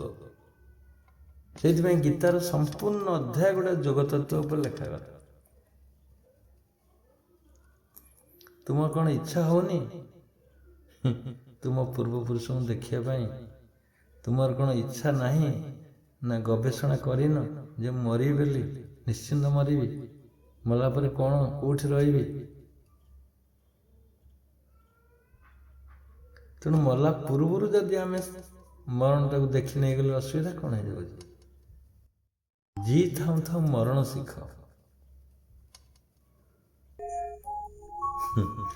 ଜି ଥିବା ଅବସ୍ଥାରେ ମରଣକୁ ଶିଖିବା ଦରକାର। ଆଉ ତୁମେ କ'ଣ କରୁଛ? ଆସିଲ, ଚଦର ପାରି ଶୋଇପଡ଼ିଲ। ଆୟା ଥା କିସ୍ କାମ ସେ ସୋୟା ଚାଦର ତାନ, କବିରଙ୍କ ଭାଷାରେ। ଉଠ ଜାଗ୍ରତ, ଉତ୍ତିଷ୍ଠିତ ଜାଗ୍ରତ। କିଏ କହିଥିଲେ? ବିବେକାନନ୍ଦ। ଉଠ ଜାଗ୍ରତ ହୁଅ, ଜାଗ୍ରତ ହୁଅ। ମହାବୀର କହିଲେ ଅପ୍ରମାଦ, ସେଇ ଜିନିଷଟାକୁ କହିଲେ ଅପ୍ରମାଦ। ବୁଦ୍ଧ କହିଲେ ଆପ ଦୀପ ବନ, ନିଜର ଦୀପ ନିଜେ ହୁଅ, ନିଜେ ଜଳ, ନିଜେ ଦୀପ ଶିଖା ହୁଅ, ପ୍ରଜ୍ୱଳିତ ହୁଅ। କବିର କହିଲେ ଔଷଧ ନେଇ ଚେତଉ ପ୍ରାଣୀ, ତୁମକୁ ସମୟ ନାହିଁ, ତୁମେ ଚେତନା ହୁଅ, ଜାଗ୍ରତ ହେଇଯାଅ। କାଳର କରାଳ ରୂପ ତୁମକୁ ଘେରି ବସିଛି, କଠିନ କାଳକୁ ଘେରା। କାଳର, ସମୟର କରାଳ ରୂପ ତୁମକୁ ଘେରିକି ରଖିଛି। ଜିୟତେ ଆପ ଲକ୍ଷ୍ୟ ଠୌର କରୁ, ଜିୟତେ ଆପ ଲକ୍ଷ୍ୟ ଠୌର କରୁ। ବଞ୍ଚିଥିବା ଅବସ୍ଥାରେ ନିଜର ଲକ୍ଷ୍ୟ ନିଜେ ସ୍ଥିର କର। ଜିୟତେ ଆପ ଲକ୍ଷ୍ୟ ଠୌର କରୁ। ତୁମର ଲକ୍ଷ୍ୟ କ'ଣ? କୋଠା କରିବା ଲକ୍ଷ୍ୟ ନୁହେଁ। ଚାକିରି କରିବା ଲକ୍ଷ୍ୟ ନୁହେଁ, ଘର ସଂସାର କରିବା ଲକ୍ଷ୍ୟ ନୁହେଁ, ଶୋଇକିରି ଉଠିବା ଲକ୍ଷ୍ୟ ନୁହେଁ, ପ୍ରତିପତି ମାନେ ପ୍ରଭାବଶାଳୀ ଲୋକ ହେବା ଲକ୍ଷ୍ୟ ନୁହେଁ, ଶିଳ୍ପପତି ହେବା ଲକ୍ଷ୍ୟ ନୁହେଁ, କ୍ୟାପିଟାଲିଷ୍ଟ ପୁଞ୍ଜିପତି ଏସବୁ ଲକ୍ଷ୍ୟ ନୁହେଁ, ରାଜନୀତିଜ୍ଞ ହେବା ଲକ୍ଷ୍ୟ ନୁହେଁ, ମିନିଷ୍ଟର ହେବା ଲକ୍ଷ୍ୟ ନୁହେଁ, ଏସବୁ ଆବଶ୍ୟକତା କିନ୍ତୁ ଲକ୍ଷ୍ୟ ନୁହେଁ। ଲକ୍ଷ୍ୟ ସ୍ଥିର କର। ଆମେ ମଗହର ଯାଇଥିଲୁ, କବୀରଙ୍କ ପୀଠସ୍ଥଳ। ମଗହର ଏଭଳି ଗୋଟିଏ ଜାଗା ଯୋଉଠି ମଲେ କୁହନ୍ତି ଭାରତର ଗୋଟେ ଏଭଳି ଜାଗା ଯୋଉଠି ମରିଲେ ସେଠି ଯମ ଅଭିଶପ୍ତ ଜାଗା, ସେଇଟା ପୁଣ୍ୟ ଜାଗା ନୁହେଁ, ଅଭିଶପ୍ତ ଜାଗା। ତେଣୁ ସେଠି କେହି ମରନ୍ତିନି। ମଗହର ଗୋଟେ ଡିଷ୍ଟ୍ରିକ୍ଟ, ଖରାପ ଜାଗା ସେଇଟା, ପାପୀ ଜାଗା, ପାପ ହବ ସେଠି ମଲେ। କବୀର କହିଲେ ସେଇଠି ମୁଁ ମରିବି, କବୀର କହିଲେ ମୁଁ ସେଇଠି ମରିବି, ମଗହରରେ ସେ ମଲେ। ଆମେ ସେଠିକି ଯାଇଥିଲୁ ଦେଖିବା ପାଇଁ ଜାଗା କ'ଣ, ଅଣ୍ଡରଗ୍ରାଉଣ୍ଡ ହେଇଛି ସେଠି, ସାଧନ ପୀଠ। ଆଉ କବୀରଙ୍କୁ ତ ବହୁତ ଭଲ ପାଉଥିଲେ ମୁସଲିମ ମାନେ, ହିନ୍ଦୁମାନେ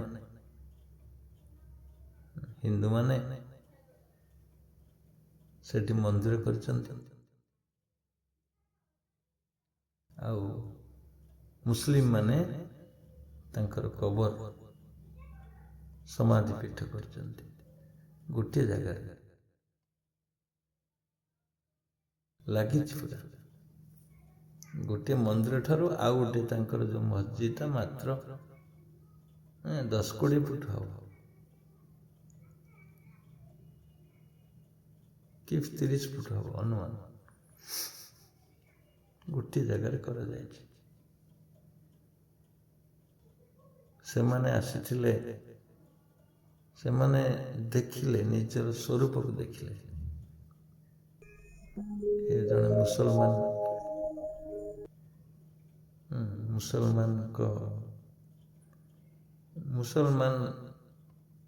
ଥିଲେ କବୀର।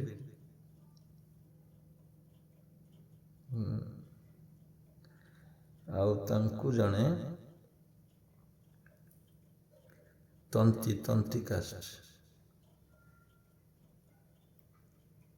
ନେଇକି ରଖିଲେ କବୀରଙ୍କୁ। ତେଣୁ ମୁସଲମାନ ତନ୍ତୀ ଜଣେ ହିନ୍ଦୁ ବ୍ରାହ୍ମଣୀ ଜନ୍ମ ଦେଇଥିଲେ, ତାଙ୍କୁ ପାଳିଥିଲେ ମୁସଲମାନ ତନ୍ତୀ। ତେଣୁ ସେ ତନ୍ତ ବୁଣୁଥିଲେ କବୀର, ସଦାବେଳେ ଲୁଗା ବୁଣନ୍ତି, ଯାହା ଉପାର୍ଜନ ହେଲା ନେଇକି ଦିଅନ୍ତି, ବିକ୍ରି କରିକିରି ଲୁଗାକୁ ଆଣିକିରି ଚଳନ୍ତି। ଆଉ ସେଇ ତନ୍ତ ବୁଣିଲା ସମୟରେ ଦୋହା ଲେଖିଛନ୍ତି, ବହୁତ ଦୋହା। ଘିନି ଘିନି ଘିନି ରିଆରେ, ଏସବୁ ସ୍ୱରରେ ସେ ବୋଲନ୍ତି, ତନ୍ତ ବୁଣନ୍ତି ଏବଂ ଗୀତ ବୋଲନ୍ତି, ଦୋହା ଲେଖନ୍ତି। ଆତ୍ମଜ୍ଞାନ ହେଇଯାଏ ସେଇଠି ତାଙ୍କର।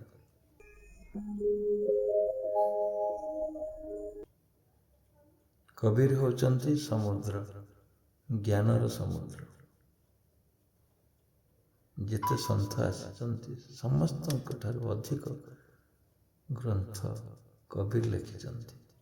ଆଉ କବୀରଙ୍କର ଭାଷା, କବୀରଙ୍କର ଦୋହା ପ୍ରତ୍ୟେକ ଭାବରେ କେବଳ ଆତ୍ମଜ୍ଞାନ କଥା ସେ ଦୋହରେଇଛନ୍ତି। ପ୍ରତି ଭାବରେ, ଯେମିତି ଶିବମୁନି ଲେଖିଛନ୍ତି, ଶିବମୁନିଙ୍କ ଠାରୁ ତ 20 କିଲୋମିଟର ଦୂରରେ ସେ ଥିଲେ। ଗୋରଖପୁରରୁ 20-22 କିଲୋମିଟର ହବ ମଗହର ଡିଷ୍ଟ୍ରିକ୍ଟ। ତେଣୁ ଗୁରୁଦେବ ମଧ୍ୟ କବୀରଙ୍କର ବହୁତ ଦୋହା ତାଙ୍କ ବହିରେ ଆଣି ରଖିଛନ୍ତି। କବୀର ଆତ୍ମଜ୍ଞାନ କଥା।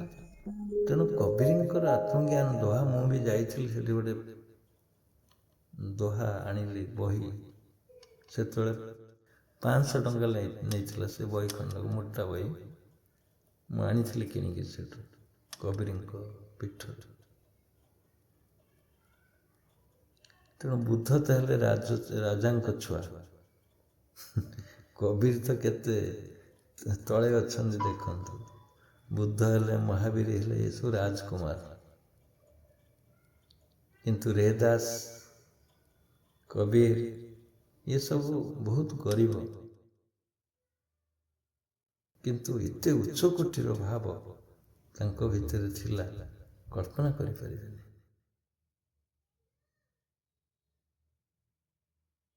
ତେବେ ଆମେ ଏତିକି ଅନୁମୟ କଲେ ଆଜିର ଯେଉଁ ସତ୍ସଙ୍ଗରେ, ଯେ ଆମର ପୂର୍ବପୁରୁଷ ଅଛନ୍ତି, ତାଙ୍କୁ ଶ୍ରାଦ୍ଧ ଦେବା ନିତ୍ୟାନ୍ତ ଆବଶ୍ୟକ। ଆଉ ତୁମ ଘରେ ବା ତୁମେ ମୁନି ସମାଜର ଆଇଡ଼ିଓଲୋଜି ଆସିକିରି କେବେ କୁହନି ଯେ ମୁଁ ମରିଗଲା ପରେ ମୋର ଶ୍ରାଦ୍ଧ ଦେବନି। ଇଏ ସୋସାଇଟି ପ୍ରତି ଗୋଟେ ବ୍ୟାଡ୍ ଇଫେକ୍ଟ ପଡ଼ିବ। କେବେ ବି କୁହନି କଥା। ଆମ ପାଖରେ ଜଣେ ମୁନି ଥିଲେ, ସେ ମୁଣ୍ଡ କାଟିଲେନି, ବାଳ କାଟିଲେନି, ଚୁଟି ପକେଇଲେନି। ତାଙ୍କ ବାପା କି ବୋଉ ମରିଯାଇଥିଲେ। କ'ଣ କହିବ? ଯେମିତି ଇନ୍ଦିରା ଗାନ୍ଧୀ ମରିଗଲା, ଭାରତରେ ବହୁତ ଲୋକ ନଣ୍ଡା ହେଇପଡ଼ିଲେ। ଇନ୍ଦିରା ଗାନ୍ଧୀ ମରିଗଲା, ଭାରତର ଅଧିକାଂଶ ଇନ୍ଦିରା ଗାନ୍ଧୀ ପ୍ରେମୀ ସବୁ ଲଣ୍ଡା ହେଇଗଲେ ତାଙ୍କ ଶୁଦ୍ଧିକ୍ରିୟାରେ। କିନ୍ତୁ ରାଜୀବ ଗାନ୍ଧୀ ତ ଲଣ୍ଡା ହେଲାନି, ତାଙ୍କ ନିଜ ପୁଅ। ବାସ୍ତବରେ ଦେଖନ୍ତୁ, ଚିତ୍ରଟାକୁ ଦେଖିବାକୁ ପଡ଼ିବ। କିଏ କ'ଣ କହିଦେଲା ସେଥିରେ ଜମା ଅନୁପ୍ରାଣିତ ହୁଅନ୍ତୁ ନାହିଁ, ନିଜେ ପରୀକ୍ଷା କରନ୍ତୁ। ସେଇଥିପାଇଁ କୁହାଯାଇଛି ମୁନି ଲକ୍ଷଣ ଭିତରେ ଯେ ସବୁ କଥାକୁ ଦେଖି ଚାଲେ, କାହାର ଗୋଡ଼ାଣିଆ ନ ହେଇ ଯିଏ ନିଜ ଆଖିରେ ଦେଖି ଚାଲେ ସେ ମୁନି। କାହାର ଗୋଡ଼ାଣିଆ ହୁଅନି, ଏପରିକି ମୁନି ସମାଜରେ ବି ଗୋଡ଼ାଣିଆ ହୁଅନି ତୁ ନାହିଁ। ନିଜ ବୁଦ୍ଧିରେ ଦେଖ, ନିଜର ବୁଦ୍ଧିରେ କାମ କର। ନିଜ ବୁଦ୍ଧି ହେଉଛି ସର୍ବଶ୍ରେଷ୍ଠ ଜିନିଷ। କାହା କଥାରେ ପରିଚାଳିତ ହୁଅନି, ତାହେଲେ ଟିକେ ମୁନିଟେ ହେଇପାରିବ, ଯୋଗୀ ହେଇପାରିବ, ସାଧନ କରିପାରିବ। ତୁମର ଅମୂଲ୍ୟ ଧନକୁ କେବେ ନଷ୍ଟ କରନି। ଆୟା ଥା କିସି କାମ ସେ ସୋୟା ଚାଦର ତାନ, ପକେଇକିରି ଶୁଅନି। ଗୁରୁଦେବ ସାହେବ କହିଛନ୍ତି ଯେ ତୁମ ନିଜ ସିଂହାସନ ତୁମକୁ ଦିଆଯାଇଛି ଏଠି ପୃଥିବୀରେ, ତାକୁ ଛାଡ଼ି କ'ଣ ପଳେଇ ଯାଅନି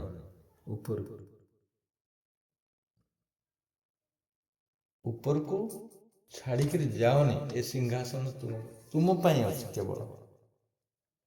ଏଇ ଯେଉଁ ସିଂହାସନଟା ତୁମ ପାଇଁ ଅଛି, ତୁମେ ତ ଛାଡ଼ିକିରି ପଳେଇଲେ କ'ଣ ହବ? ଆଉ ମିଳିବ କି? ପୁଣି ଆସିବାକୁ ପଡ଼ିବ ତୁମକୁ ଆସିବାକୁ ପଡ଼ିବ ଫେରିକିରି। ପୁଣି କରହୁ ମନ ଆତ୍ମଦେବକୁ ଧ୍ୟାନ,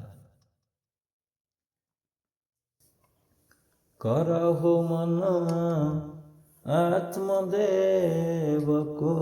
ଧ୍ୟାନ, କରହୁ ମନ ଆତ୍ମଦେବକୁ ଧ୍ୟାନ।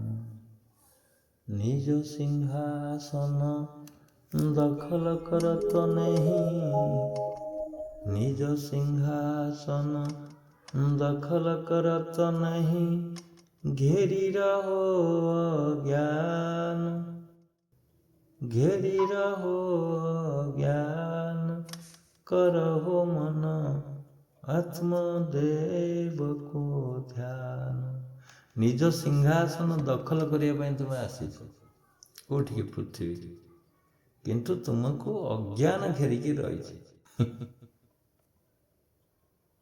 ତେଣୁ ଜ୍ଞାନର ଶକ୍ତି ଅଛି, ଜ୍ଞାନକୁ ଗ୍ରହଣ କରିବା ଦରକାର। ସିଂହାସନ ତଜି ଧରତି ଲୋଟତେ, ଯଦି ସିଂହାସନକୁ ଛାଡ଼ିକି ଧରତିକି ଛାଡ଼ିକିରି ପୃଥିବୀକି ଛାଡ଼ିକି ତୁମେ ଯଦି ପଳେଇବ, ସିଂହାସନ ତଜି ଧରତି ଲୋଟତେ ଏ ହୋ ତେରୋ ଅପମାନ, ଏହା ତୁମର ଅପମାନ ହେଇଯିବ। ଯଦି ଏ ସିଂହାସନ ନ ପାଇବ ପୁଣି ଫେରିଯିବ, ତୁମର ଅପମାନ ହେବ। ଏ ହୋ ତେରୋ ଅପମାନ। ସିଂହାସନ ତଜି ଧରତି ଲୋଟତେ ଏ ହୋ ତେରୋ ଅପମାନ, କରହୋ ମନ आत्मदेव को ध्यान, निर्भय हो के ऊंचे चढ़ी चलो, निर्भय हो के ऊंचे चढ़ी चलो, निर्भय हो के ऊंचे चढ़ी चलो, तनिक डर नाना दान, करहो मन आत्मदेव को ध्यान, तनिके डरना नादान। निर्भय होइकरी आगे आगे चलो। शिव कुमार अनहत बाजे, शिव कुमार अनहत बाजे, कर दे वही प्रयाम, कर दे वही प्रयाम, शिव कुमार जो अनहद बाजे, करहो मन की, करहो वही प्रयाम, करहो मन आत्मदेव को ध्यान। शिवमुनि कहे जो कविता, तांको तो बहुत कविता लिखिछन, तांको भितर गोटे अन्यतम। तेणु ये सब देखिए कवितार सारमर्म होची तुमे जो सिंहासन नवापाई आसीथिलो ताको छाड़िकी जाओ, एठी कंप्लीट कर। आजिर ये सत्संग एठी रखिबा। हो एठिर आजिर ये सत्संग को एठी रखिबा, समय हेलानी गोटे। तेणु मो कथा को शांत चित्तरे आज एक अमूल्य अद्भुत कथा मु परिवेषण कली, जोटा प्रत्यक्ष कथा। आशा करे ये जो कथा गुड़िक तुमर निज कार्य लगिव। ये गोटे महत्वपूर्ण काम जीवन में श्राद्ध पकेवा। तेणु आकु केवे विच्युत करनी, मन भीतर श्रद्धापूर्वक ये श्राद्ध दियंतु, जोटा कि समस्तंकर जनमंगल हो। ये रखा किए कौन कह जदि कहतु, कहतु किए कौन कहे। हाँ कहतु।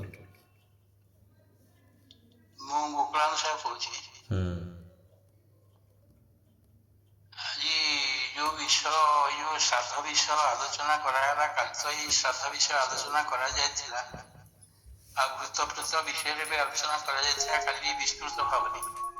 आज भी आहरी विस्तृत भाव में वर्णना करागला। आमको गोटे अभूतपूर्व आश्चर्य लगुच, मते आश्चर्य, बहुत आश्चर्य लगे। कारण आम आपन को देखीचु बा जी देखी ना आपन को ऑनलाइन सत्संग रे आपन को आह्वान कले, से केमिति जे आपन को संगे कथा हबो, आपन को रूप को केन देखियो, एटा तो बड़ा आश्चर्य कथा मते लागुची। कारण आम जेजे बापा को आम देखीचु बा आम बापा को आम देखीचु, तांको आह्वान कले से आसिक पहुंचीबे।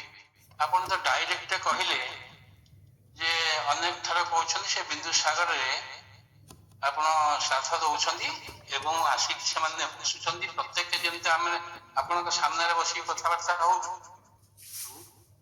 आपण रूप को आम अवलोकन करुचु, आमको देखुं, से में तो आप जो ଆମକୁ ସ୍ୱପ୍ନ ଭଳିଆ ଲାଗିଲା ଯେ ଆପଣଙ୍କର ଯୋଉ ପୂର୍ବପୁରୁଷ ମାତୃ ମାନେ ପିତୃଙ୍କର 3 ପୁରୁଷ ଏବଂ ମାତୃଙ୍କର 3 ପୁରୁଷ 7 ପୁରୁଷଙ୍କୁ ଯୋଉ ଶ୍ରାଦ୍ଧ ଦିଆଯାଉଛି ଆଉ ତାଙ୍କ ସାଙ୍ଗରେ ଆଉ ଅନେକ ଲୋକ ଆସୁଛନ୍ତି ଯେ ଶ୍ରାଦ୍ଧ ପାଇବା ପାଇଁ।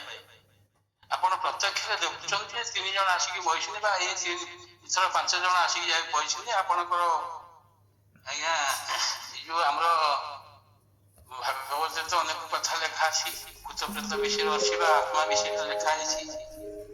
ଆଉ ଆତ୍ମା ତ ଏଇ ଶରୀରରେ ଅଛି। ଆଉ ଆପଣ ଯୋଉ ଗୁଡାକ କହିଲେ ଯେ ଆମେ ତାଙ୍କ ସାଙ୍ଗେ କଥା ହଉଛୁ, ଆଉ ବ୍ରାହ୍ମଣ ଗୋଟିଏ ପକେଇ ସାରିଲା ପରେ ଆମେ ବସିଲୁ ଏବଂ ତିଳ ଆଉ ଇଏ ଦେଇ ସାରିଲା ପରେ ତାଙ୍କୁ ଆହ୍ୱାନ କରାଗଲା। ସେମାନେ ଆସିକି ବସିଲେ, ତାଙ୍କୁ ଆମେ ଦେଖିଲୁ, ତାଙ୍କ ସାଙ୍ଗେ କଥାବାର୍ତ୍ତା ହେଲୁ। ଏଇଟା ଗୋଟେ ବଡ ଆଶ୍ଚର୍ଯ୍ୟ। ମତେ କେବଳ ଆଶ୍ଚର୍ଯ୍ୟ ଲାଗୁଛି ବୋଲି ମୁଁ ଭାବୁଛି, ନା ଅନ୍ୟମାନଙ୍କୁ ଲାଗୁଥିବ କି ନ ଲାଗୁଥିବ ମୁଁ ତ କହିପାରୁନାହିଁ, କିନ୍ତୁ ମତେ ବଡ ବିଚିତ୍ର ଲାଗୁଛି ଯେ ଆପଣ ଯେମିତି କଥାବାର୍ତ୍ତା ହଉଛନ୍ତି ଆମକୁ ସ୍ୱପ୍ନ ଭଳିଆ ଲାଗୁଛି। ଆଉ କହିଲେ ଯେ ଏ ଶରୀର, ଏ ଆତ୍ମା ଆସିଛି କେବଳ ଏଠୁ ଛାଡିକି ଚାଲିଯିବ ବା ଆସିଛି ଯିବ ବା ଜନ୍ମ ନେଇଛି ମୃତ୍ୟୁ ହବ। ଇଏ ତାର ତ ମୃତ୍ୟୁ ନାହିଁ, ଏ ଆତ୍ମାର ତ ମୃତ୍ୟୁ ନାହିଁ। ତେଣୁ ଦ୍ୱିତୀୟ ଅଧ୍ୟାୟରେ ଯୋଉ ଗୀତାର 2ୟ ଅଧ୍ୟାୟରେ 23 ଶ୍ଲୋକରେ ଲେଖା ହେଇଛି ନୈନ ଛିନ୍ଦନ୍ତି ସହସ୍ରାଣ ନୈନ ଦହତି ପାବପଃ ନୈଚୈନ କ୍ଲେଦୟନ୍ତୋପୋ ନ ଶୋଷୟତି ମାରୁତଃ ଲେଖା ହେଇଛି। 22 ଶ୍ଲୋକରେ ଲେଖା ହେଇଛି ବାଂଶାସି ଜିନ୍ନାନି ଯଥା ବିହାୟ ନବାନି ଗୃହ୍ଣାନି ନରୋପରାଣୀ ତଥା ଶରୀରାଣି ବିହାୟ ଜିନ୍ନା ନ୍ୟନ୍ନାନି ସଞ୍ଜାତି ନବନାନି ଦେହି ନବାନି ଦେହି। ଯେମିତି ବସ୍ତ୍ରଟା ଆମର ପୁରୁଣା ହେଇଗଲେ ଆମେ ଫୋପାଡ଼ି ଦଉଛେ, ଏ ଶରୀର ରୂପକ ବସ୍ତ୍ର, ତେଣୁ ଆତ୍ମା ତାକୁ ପରିଧାନ କରିଛି ବା ଆତ୍ମା ତା ଭିତରେ ଅଛି।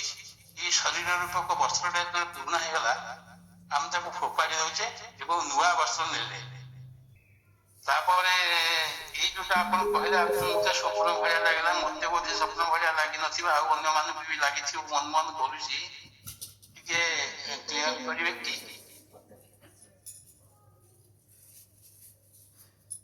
ହ୍ୟାଲୋ। ହ୍ୟାଲୋ। ହଁ, ହଉ, ମତାମତ ପାଇଁ ଧନ୍ୟବାଦ। ତୁମର ଜିଜ୍ଞାସା ବଢ଼ି ଚାଲିଛି ସତ୍ସଙ୍ଗ ଉପରେ। ଆଶ୍ଚର୍ଯ୍ୟ ହେଲେ ବି ସତ୍ୟ କେଉଁଠି କମ୍ପ୍ରମାଇଜ୍ କରେନି। ସତ୍ୟ ସଦାବେଳେ ସତ୍ୟ। ଏଇଟା ତ ଆମେ କହୁନୁ, ଗୀତା କହୁଛି, ବେଦ କହୁଛି, ବେଦାନ୍ତ କହୁଛି, ଉପନିଷଦ କହୁଛି, ଭାଗବତ କହୁଛି, ପୁରାଣ, ସମସ୍ତେ ଏକସ୍ୱରରେ କହୁଛନ୍ତି ଆତ୍ମା ଅଜର ଅମର ଅବିନାଶୀ। ତେଣୁ ମଣିଷ ମରିଗଲା ପରେ ସେ ରହୁଛି, ଏଇଟା ସତ୍ୟ ସିଦ୍ଧାନ୍ତ। ଆସିବା ଯିବା ସେଇଟା ବଡ଼ କଥା ନୁହେଁ, ରହୁଛି କି ନାହିଁ, ରହୁଛି, ରହିବ। ଇଏ କେତେ ବିରାଟ ବିଶ୍ୱରେ କେତେ ବିରାଟ କଥା ସବୁ ଲୁଚି ରହିଛି, ଛନ୍ଦି ହେଇଛି। କାହା ସହିତ କାହାର ଅମେଳ ସେମିତି ନାହିଁ, ସବୁ ମେଳ ଅଛି। ମେଳ ଅଛି, ବାପ ସହିତ ପୁଅର ମେଳ ଅଛି, ସ୍ୱାମୀ ସହିତ ସ୍ତ୍ରୀର ମେଳ ଅଛି, ହେଲା, ଜେଜ ସହିତ ଅଣନାଚର ମେଳ ଅଛି। ଏସବୁ ମେଳ। ପିଲାଟି ଆସିଲେ ପିଲା କାନ୍ଦେ, ତୁମେ ହସ, ମୋର ସନ୍ତାନଟିଏ ଜନ୍ମ ନେଇଗଲା, ପିଲା କିନ୍ତୁ କାନ୍ଦୁଛି, ତୁମେ ହସୁଛ। ଗଲାବେଳକୁ ଉଲ୍ଟା। ତୁମେ ହସୁଥିଲ, ତୁମେ କାନ୍ଦିବ, ସିଏ ହସିବ। ସିଏ ହସିକିରି ଯିବ, ବିଦାୟ, ଚିରବିଦାୟ ହେଇଗଲା ପୃଥ୍ୱୀ ପୃଷ୍ଠ। ଯେଉଁ 80 ବର୍ଷ ପାଇଁ ଆଇଥିଲା ଗଲା, ମିଛ ମାୟା ସଂସାର ତ୍ୟାଗ କଲା, ଜାଣିପାରିଲା, ଲାଷ୍ଟକୁ ସେ ଜାଣିପାରିବ ମୁଁ କାହିଁକି ଆସିଥିଲି। କିନ୍ତୁ ଯୋଗୀ ମୂଳରୁ ଜାଣିବ ମୁଁ କାହିଁକି ଆସିଥିଲି, ମୁଁ କ'ଣ କରିବାକୁ ଆସିଥିଲି। ହଉ, ମତାମତ ପାଇଁ ଧନ୍ୟବାଦ।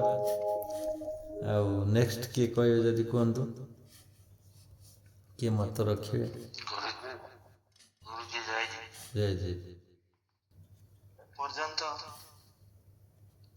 କୌଣସି ଲୋକ ବି କୌଣସି ଶାସ୍ତ୍ର କୌଣସି ଲୋକ ଏପର୍ଯ୍ୟନ୍ତ କହିବେନି ଯେ ଶ୍ରାଦ୍ଧ ସମୟରେ ତାଙ୍କର ସୂକ୍ଷ୍ମ ଶରୀରର ତାଙ୍କର ପିତା ମାତା କି ଏସବୁ ଆସିଥିଲେ ବୋଲି।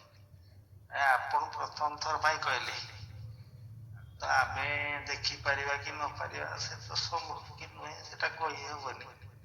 ତେବେ ଆମେ ଜାଣିଲେ ଯେ ଯେଉଁମାନେ ମୁନି ସମାଜକୁ ଆଳ କରିକି ଶ୍ରାଦ୍ଧ ଦଉନାହାନ୍ତି ସେମାନେ କି ଭୁଲ ଲୋକ, যেটা কি সদ্গুরুদেব কৌଣସି ଆଡ଼େ ମେନସନ୍ କରିନାହାନ୍ତି ଯେ ତୁମେ ଶ୍ରାଦ୍ଧ ଦବନି। କଥା ଗଲା ଏ କଥା ହଉଛି ଆପଣ ଯୋଉ ପୁରା ମଣିଷ ଜୀବନଟାକୁ ପୁରା ତର୍ଜମା କରିଦେଲେ ଆରମ୍ଭରୁ ଶେଷ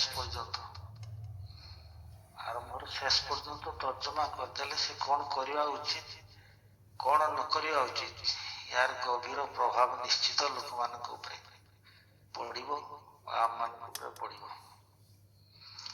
ଆଉ ତାପରେ କଥା ହେଲା ଯଦି ଯୋଉମାନେ ଆସୁଛନ୍ତି ଆପଣ କହିଲେ ଯୋଉମାନେ ଆସୁଛନ୍ତି, ଧରନ୍ତୁ ମୁଁ ମୋ ବାପା ମୋ କୁଶବାପା, ମୋ ବାପା 105 ବର୍ଷର ମାନେ ମୋ କୁଶବାପା ତାଠୁ ନିଶ୍ଚିତ 50 ବର୍ଷ ଆଗେ ମରିଥିବେ। ଆଜ୍ଞା 200 ବର୍ଷ ପର୍ଯ୍ୟନ୍ତ ସେମାନେ ଏପର୍ଯ୍ୟନ୍ତ ଘଟ ସିଲେକ୍ସନ କରିକି ଯାଇପାରୁନାହାନ୍ତି। ଏଇଟା ମୋର ଗୋଟେ ସନ୍ଦେହ ହେଲା, ପରବର୍ତ୍ତୀ ସମୟରେ କେବେ ଟିକେ କ୍ଲାରିଫାଇ କରିଦେବି। ସେମାନେ ଶହ ବର୍ଷ ଧରି ସେମାନେ ରହୁଛନ୍ତି, ସେମାନଙ୍କର କଣ ଅସୁବିଧା? ସେମାନେ ଘଟ ସିଲେକ୍ସନ କରିକି ପୁନର୍ବାର କାହିଁ ଜନ୍ମ ନେଇକି ସେମାନେ କାହିଁକି ଆସୁନାହାନ୍ତି ପୃଥିବୀକୁ? ଯିଏ ଆସିବେ କିମ୍ବା ଯିବେ ନ ଯିବେ ଯାହା ସେମାନେ ଆସୁଛନ୍ତି। ଆମ ବାପା ଜେଜେବାପାଙ୍କର ଅନ୍ତତଃ 200 ବର୍ଷ ଆଗରୁ ସେମାନେ ଗଲେଣି।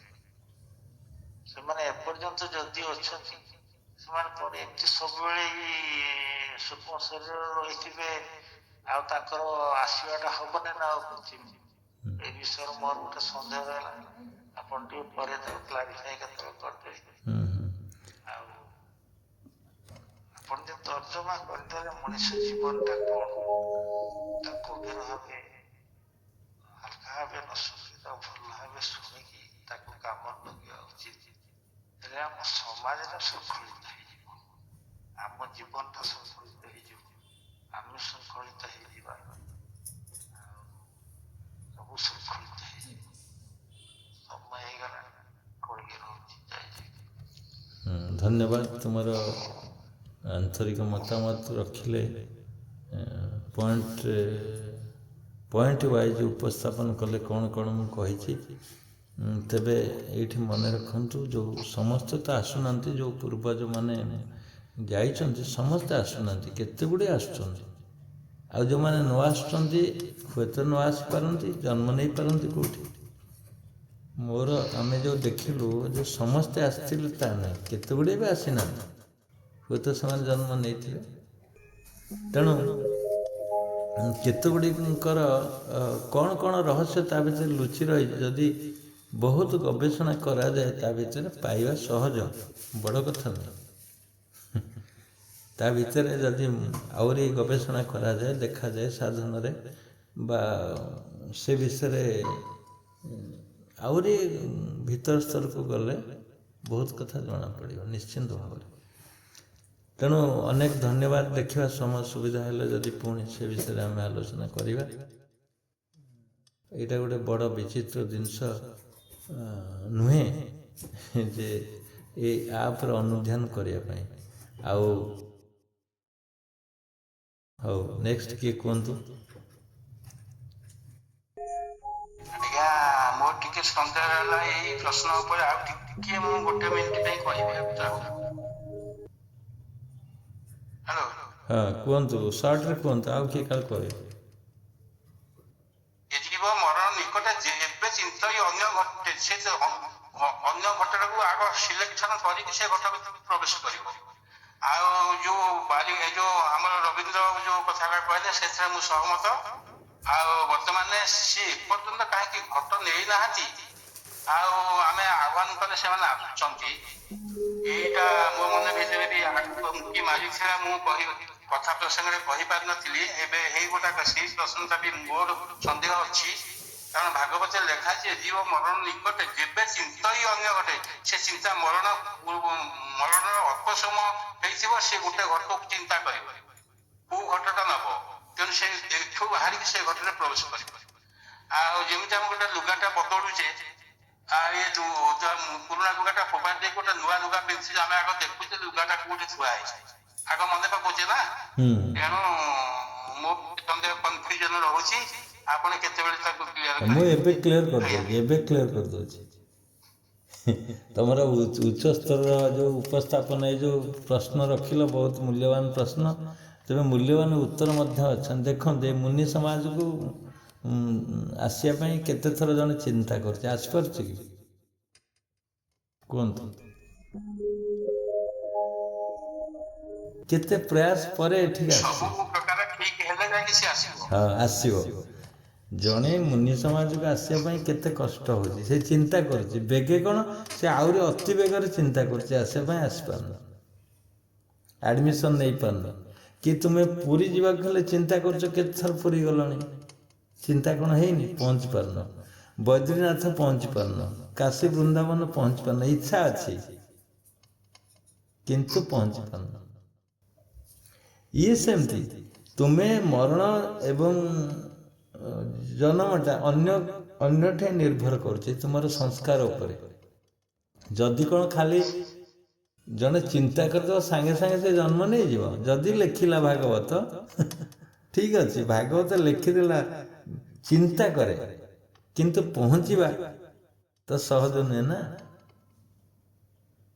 ତୁମେ ଯିଏ ଚିନ୍ତା କରୁଛି ମରଣ ନିକଟରେ କୋଉଠି ପହଞ୍ଚିବି, ଏବେ ବି ସେ ଚିନ୍ତା କରୁଛି, ତା ଚିନ୍ତା ସଫଳ ହେଇପାରୁନି, ସେଠି କେମିତି ସଫଳ ହବ? ହେଇପାରିବନି। ତୁମେ ଯୋଗ କରିବାକୁ କେତେ ଚିନ୍ତା କଲଣି, କେତେ କେତେ ପ୍ରୟାସ ଜାରି ରଖୁଛ, ରାତିରୁ ଉଠି ପାରୁନ, ଚିନ୍ତା କରୁଛ, ସନ୍ଧ୍ୟାରେ ଶୋଇବ, ଭଲ ଭାବରେ ଶୋଉଛ, ରାତିରୁ ମୋତେ ଟିକେ ସକାଳୁ ଉଠି ହେଉନି। ସେଇ ବ୍ୟକ୍ତି ଯିଏ ମରଣ ନିକଟରେ ଚିନ୍ତା କରୁଛି, ସେଇ ବ୍ୟକ୍ତି ଯୋଗ କରିବାକୁ ଚିନ୍ତା କରୁଛି। ସନ୍ଧ୍ୟାରେ ଆଲାର୍ମ ଦେଇକରି ଉଠୁନି। ହଁ, ଆଲାର୍ମ ବାଜିଲା ପରେ କହୁଛି, ହଁ ମ ଆଲାର୍ମ ତ ମୁଁ ଦେଇଥିଲା, ଆଉ ଟିକେ ଶୋଇପଡ଼ିବା। ସେ ତ ଚିନ୍ତା କରି ଶୋଇଥିଲା, କିନ୍ତୁ ଉଠି ପାରୁନି। ଅଜାମିଳ କୁଆଡ଼େ ହରିଙ୍କ ନାମ ଧରିକିରି ମୁକ୍ତି ହେଇଗଲା, ମରଣ ନିକଟରେ ଭଗବାନ ନାମ ଦିଆହେଇଥିଲା, ତା ପୁଅ ନାମ ଭଗବାନ। ଭଗବାନଙ୍କୁ ଜାଣି ଖାଲି ତାଙ୍କ ନାଁ ଧରିଦେଲେ କ'ଣ ହେଇଯିବ? ତାର ଚିନ୍ତା ନାହିଁ, କିଛି ନାହିଁ। ତେଣୁ ଯିଏ ବଞ୍ଚିଥିଲା ଅବସ୍ଥାରେ କିଛି କରିପାରିଲାନି, ମରିଗଲା ପରେ କ'ଣ ଜନ୍ମ ନେବା ପାଇଁ ଚିନ୍ତା କରିଦେଲେ ଜନ୍ମ ନେଇଯିବ? ଇଏ ଅସମ୍ଭବ ଜିନିଷ। ଚିନ୍ତା କରିପାରେ, ଯେମିତି ତୁମେ ଗୋଟେ ପର୍ବତ ଉପରେ ଗଳି ପଡ଼ିଲ, ତୁମେ ଚିନ୍ତା କରୁନ କି ମୁଁ କୋଉଠି ପହଞ୍ଚିବି, ମୋର ଡେଷ୍ଟିନେସନଟା କିଏ ହବ? ସେମିତି ମରଣ ନିକଟରେ ଆଉ ତ ଆସ୍ଥା ନାହିଁ, ମୁଁ କୋଉଠି ପହଞ୍ଚିବି ଚିନ୍ତା କରିବ। ସେ କଳ୍ପନା ଭିତରେ ସବୁ ଆସିବ ନିଶ୍ଚିନ୍ତ। ପାହାଡ଼ ଉପରୁ ଗଳି ପଡ଼ିଲେ କିଏ? ନେପୋଲିଅନ, ବିଶ୍ୱ ବିଜୟୀ ବୀର। 200 ଲୋକ ଘେରି ଘେରି ଯାଇଥିଲେ ତା ପାଖକୁ। ପାହାଡ଼ର ତୀଖ, ଆଉ ସେପଟକୁ ରାସ୍ତା ନାହିଁ ନା, ପସରିଆ ରାସ୍ତା ହେଇଛି କି କ'ଣ ହେଇଛି, ପାହାଡ଼ର ସବୁ ଘେରିକିରି ନେପୋଲିଅନ ପହଞ୍ଚି ଯାଇଛନ୍ତି ପୁରା ତୀଖରେ। ତଳକୁ ଅନେଇଲେ ଦେଖାଯାଉଛି ମଣିଷଟା ପକ୍ଷୀ ଭଳି ଦେଖାଯାଉଛି, ତୀଖ। ନେପୋଲିଅନ ଦେଖିଲେ 200 ଲୋକ ମୋ ପଛରେ ଅଛନ୍ତି, ମୁଁ ନା ଫେରି ପାରିବି, ବରଂ ଡେଇଁବି ତଳକୁ। ସେ ବି ଚିନ୍ତା କରିଥିଲା, ମୁଁ କ'ଣ କରିବି। ସେଠି ମୃତ୍ୟୁ ହେଇନଥିଲା, କିନ୍ତୁ ମୃତ୍ୟୁର ଚିନ୍ତା ଥିଲା, ପ୍ରୟାସ ଥିଲା ବଞ୍ଚିବା ପାଇଁ। ଗଳି ପଡ଼ିଲେ ନେପୋଲିଅନ 1000 ଫୁଟ ତଳୁ, ଘୋଡ଼ା ସହିତ। ଘୋଡ଼ାରେ ବସିକିରି ଜମ୍ ମାଇଲେ ତଳୁ, ଯାହା ହବ ଦେଖାଯିବ। କ'ଣ ଚିନ୍ତା କରିଥିଲେ ନେପୋଲିଅନ? ଆଉ ତୁମକୁ ସେଇ ଘୋଡ଼ା ଦିଆଯିବ, ତୁମେ ଜମ୍ପ ମାରିବ ତଳକୁ, ତୁମେ କ'ଣ ଚିନ୍ତା କରିବ? ଡିଫରେନ୍ସ ଚିନ୍ତା ଆସିବ। ନେପୋଲିଅନ କିନ୍ତୁ ବଞ୍ଚିବାର ପ୍ରୟାସରେ ଜମ୍ପ ମାରିଥିଲା ଘୋଡ଼ା ସହିତ ତଳକୁ। ସେ ନେପୋଲିଅନ ବଞ୍ଚିଥିବ ନା ମରିଥିବ କହିଲେ? ମଣିଷ ଚଢ଼େଇ ଭଳିଆ ଦେଖାଯାଉଛି ତଳେ, ଏତେ ଉଚ୍ଚ। ନେପୋଲିଅନ ଗଳିଲେ ତଳକୁ, ଘୋଡ଼ା ସହିତ ବସିଛନ୍ତି, ତଳକୁ ଖସିଲେ। କୁହନ୍ତୁ, ନେପୋଲିଅନ ବଞ୍ଚିଥିବେ ନା ମରିଥିବେ? ଗୁରୁଜୀ ପ୍ରଣାମ। ନିଶ୍ଚୟ ତାଙ୍କ ଶରୀର ନିଶ୍ଚୟ ନାଶ ହେଇଥିବ। ଗୁରୁଜୀ, ମଣିଷ ମଲା ପରେ ଆତ୍ମା ପୁଣି ଜନ୍ମ ହେଲା ବେଳକୁ ସେ ମଧ୍ୟବର୍ତ୍ତୀ କାଳୀନ ସମୟଟା କୋଉଠି ରୁହେ? ସେ କୋଉ ରୂପରେ ରୁହେ ଗୁରୁଜୀ? ଜନ୍ମ ମୃତ୍ୟୁର ମଧ୍ୟବର୍ତ୍ତୀ। ଆଜ୍ଞା। ହଁ, ସୂକ୍ଷ୍ମ ଶରୀର ରହିବ ବା। ସୂକ୍ଷ୍ମ ଶରୀର, ହଁ, ଯେମିତି ଯେମିତି ଗଛ। ସୂକ୍ଷ୍ମ ଶରୀର ହେଉଛି ହିରଣ୍ୟମୟ କୋଷ କୁହାଯାଉଛି। ଉଜ୍ଜଳ ଆଲୋକର ଘେରା, light body, light body, light ରହିବ। ହିରଣ୍ୟମୟ କୋଷ କୁହାଯାଉଛି। ଜାଗା କ'ଣ? ତୁମେ ଯୋଉଠି ମଲ ସେଇଠି ସେ ଅଛି ବା। ସେ ଯିବ କୁଆଡେ? ସେ ସେଇଠି ଅଛି। କିନ୍ତୁ ତୁମ ଶବଟାକୁ ନେଇଯାଉଛ, ବୁଝିପାରିଲେ? ଏବେ ବୁଝନ୍ତୁ ମୋ କଥା। ତୁମେ ଶବଟାକୁ ନେଇଗଲ, କିନ୍ତୁ ସେ ତ ସେଇଠି ଅଛି, ସେ ତ ସେଇଠି ଅଛି।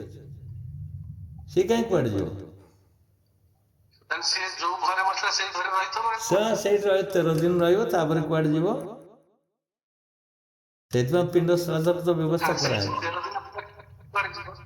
13 ଦିନ ପରେ ତା ଇଚ୍ଛା ହବ ଯୁଆଡେ ଯିବ। ତାକୁ ତ ତମ ଘର ପୁରେଇ ଦେବନି, ଘରଣୀ ଦେହ ପିଲା। ହଁ, ସେ ସୂକ୍ଷ୍ମ ଶରୀରରେ ରହିବ, ବୁଝିଲେ? ସୂକ୍ଷ୍ମ, ଯେମିତି ମଞ୍ଜିଟା, ମଞ୍ଜି ଭିତରେ ଗଛଟା କେମିତି ରହୁଛି? ମଞ୍ଜି ଭିତରେ ହଁ ରହୁଛି କି ନାହିଁ ସୂକ୍ଷ୍ମ ସତ୍ତା? ତୁମେ ଫଟୋ ଉଠଉଛ, ଫଟୋଟା କ୍ୟାମେରା ଭିତରେ କେମିତି ରହୁଛି? ଏକ୍ଜାକ୍ଟ ପୁଣି ବାହାରୁଛି। ଆଚ୍ଛା, ଆମର ରେକର୍ଡିଂଟା, ଆମର ଯେଉଁ ଭିଡ଼ିଓ ରେକର୍ଡିଂଟା ଭିଜିବୁଲ୍ ହେଉଛି, ପୁଣି ଅନ୍ୟ ଜାଗାରେ ରହିକିରି କେମିତି ଭିଜିବୁଲ୍ ହେଉଛି ପୁଣି? ବୁଝିଲେ? ତୁମେ ଷ୍ଟେରିଓ ଯେଉଁ ଚକ ବୁଲୁଥିଲା ଆଗେ, ଗାଥାନି ମନେ ଅଛି? ମାଇକ୍ ବାଜୁଥିଲା, ସେଥିରେ ତୁମ ଗୀତ ଗୁଡ଼ା କେମିତି ରହୁଛି? ସେଥିରେ ଗୀତ ଗୁଡ଼ା କେମିତି ରହୁଛି ଗୋଟେ ଜାଗାରେ? ସେଇଟା ପୁଣି ଜଡ଼ରେ କେମିତି ରହୁଛି ତୁମ ଗୀତ? ତୁମ ଭିଜୁଆଲ କେମିତି ରହୁଛି?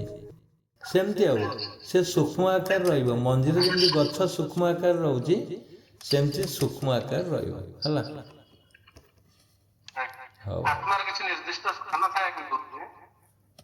ଆତ୍ମା ନିର୍ଦ୍ଦିଷ୍ଟ ସ୍ଥାନ କ'ଣ? ଯିଏ ଯୋଉଠି ଚାହିଁବ ସେ ସେଇଠି ରହିବ। ଆଉ କ'ଣ? କିଏ କହୁଛନ୍ତି ମୁଁ ଗଛ ଉପରେ ରହୁଛି, କିଏ କହୁଛି ଘର ଭିତରେ ରହୁଛି।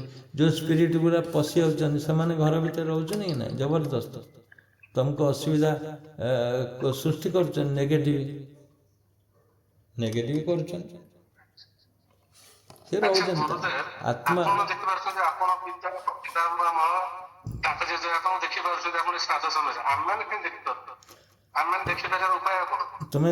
ତୁମେ ସାଧନ କଲେ ଦେଖିପାରିବ। ଉଚ୍ଚସ୍ଥ ସମାଧି ହେଇଯାଅ, ଦେଖିବ। ସମାଧି ହେଲେ ଦେଖିପାରିବନି।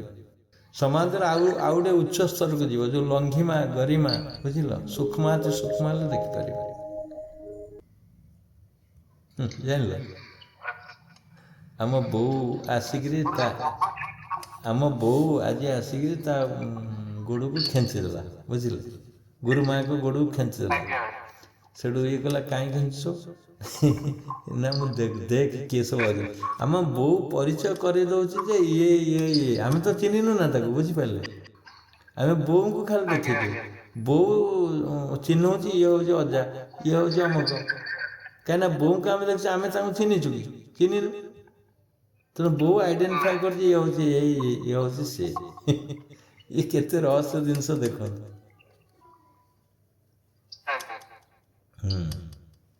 ହଉ।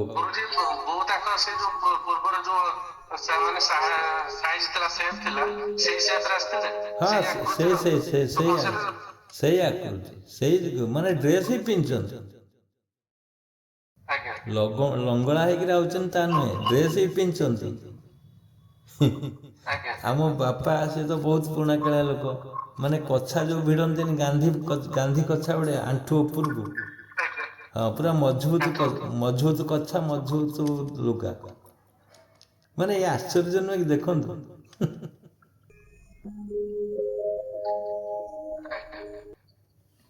ଗୁରୁଜୀ ବହୁତ ବହୁତ ଧନ୍ୟବାଦ।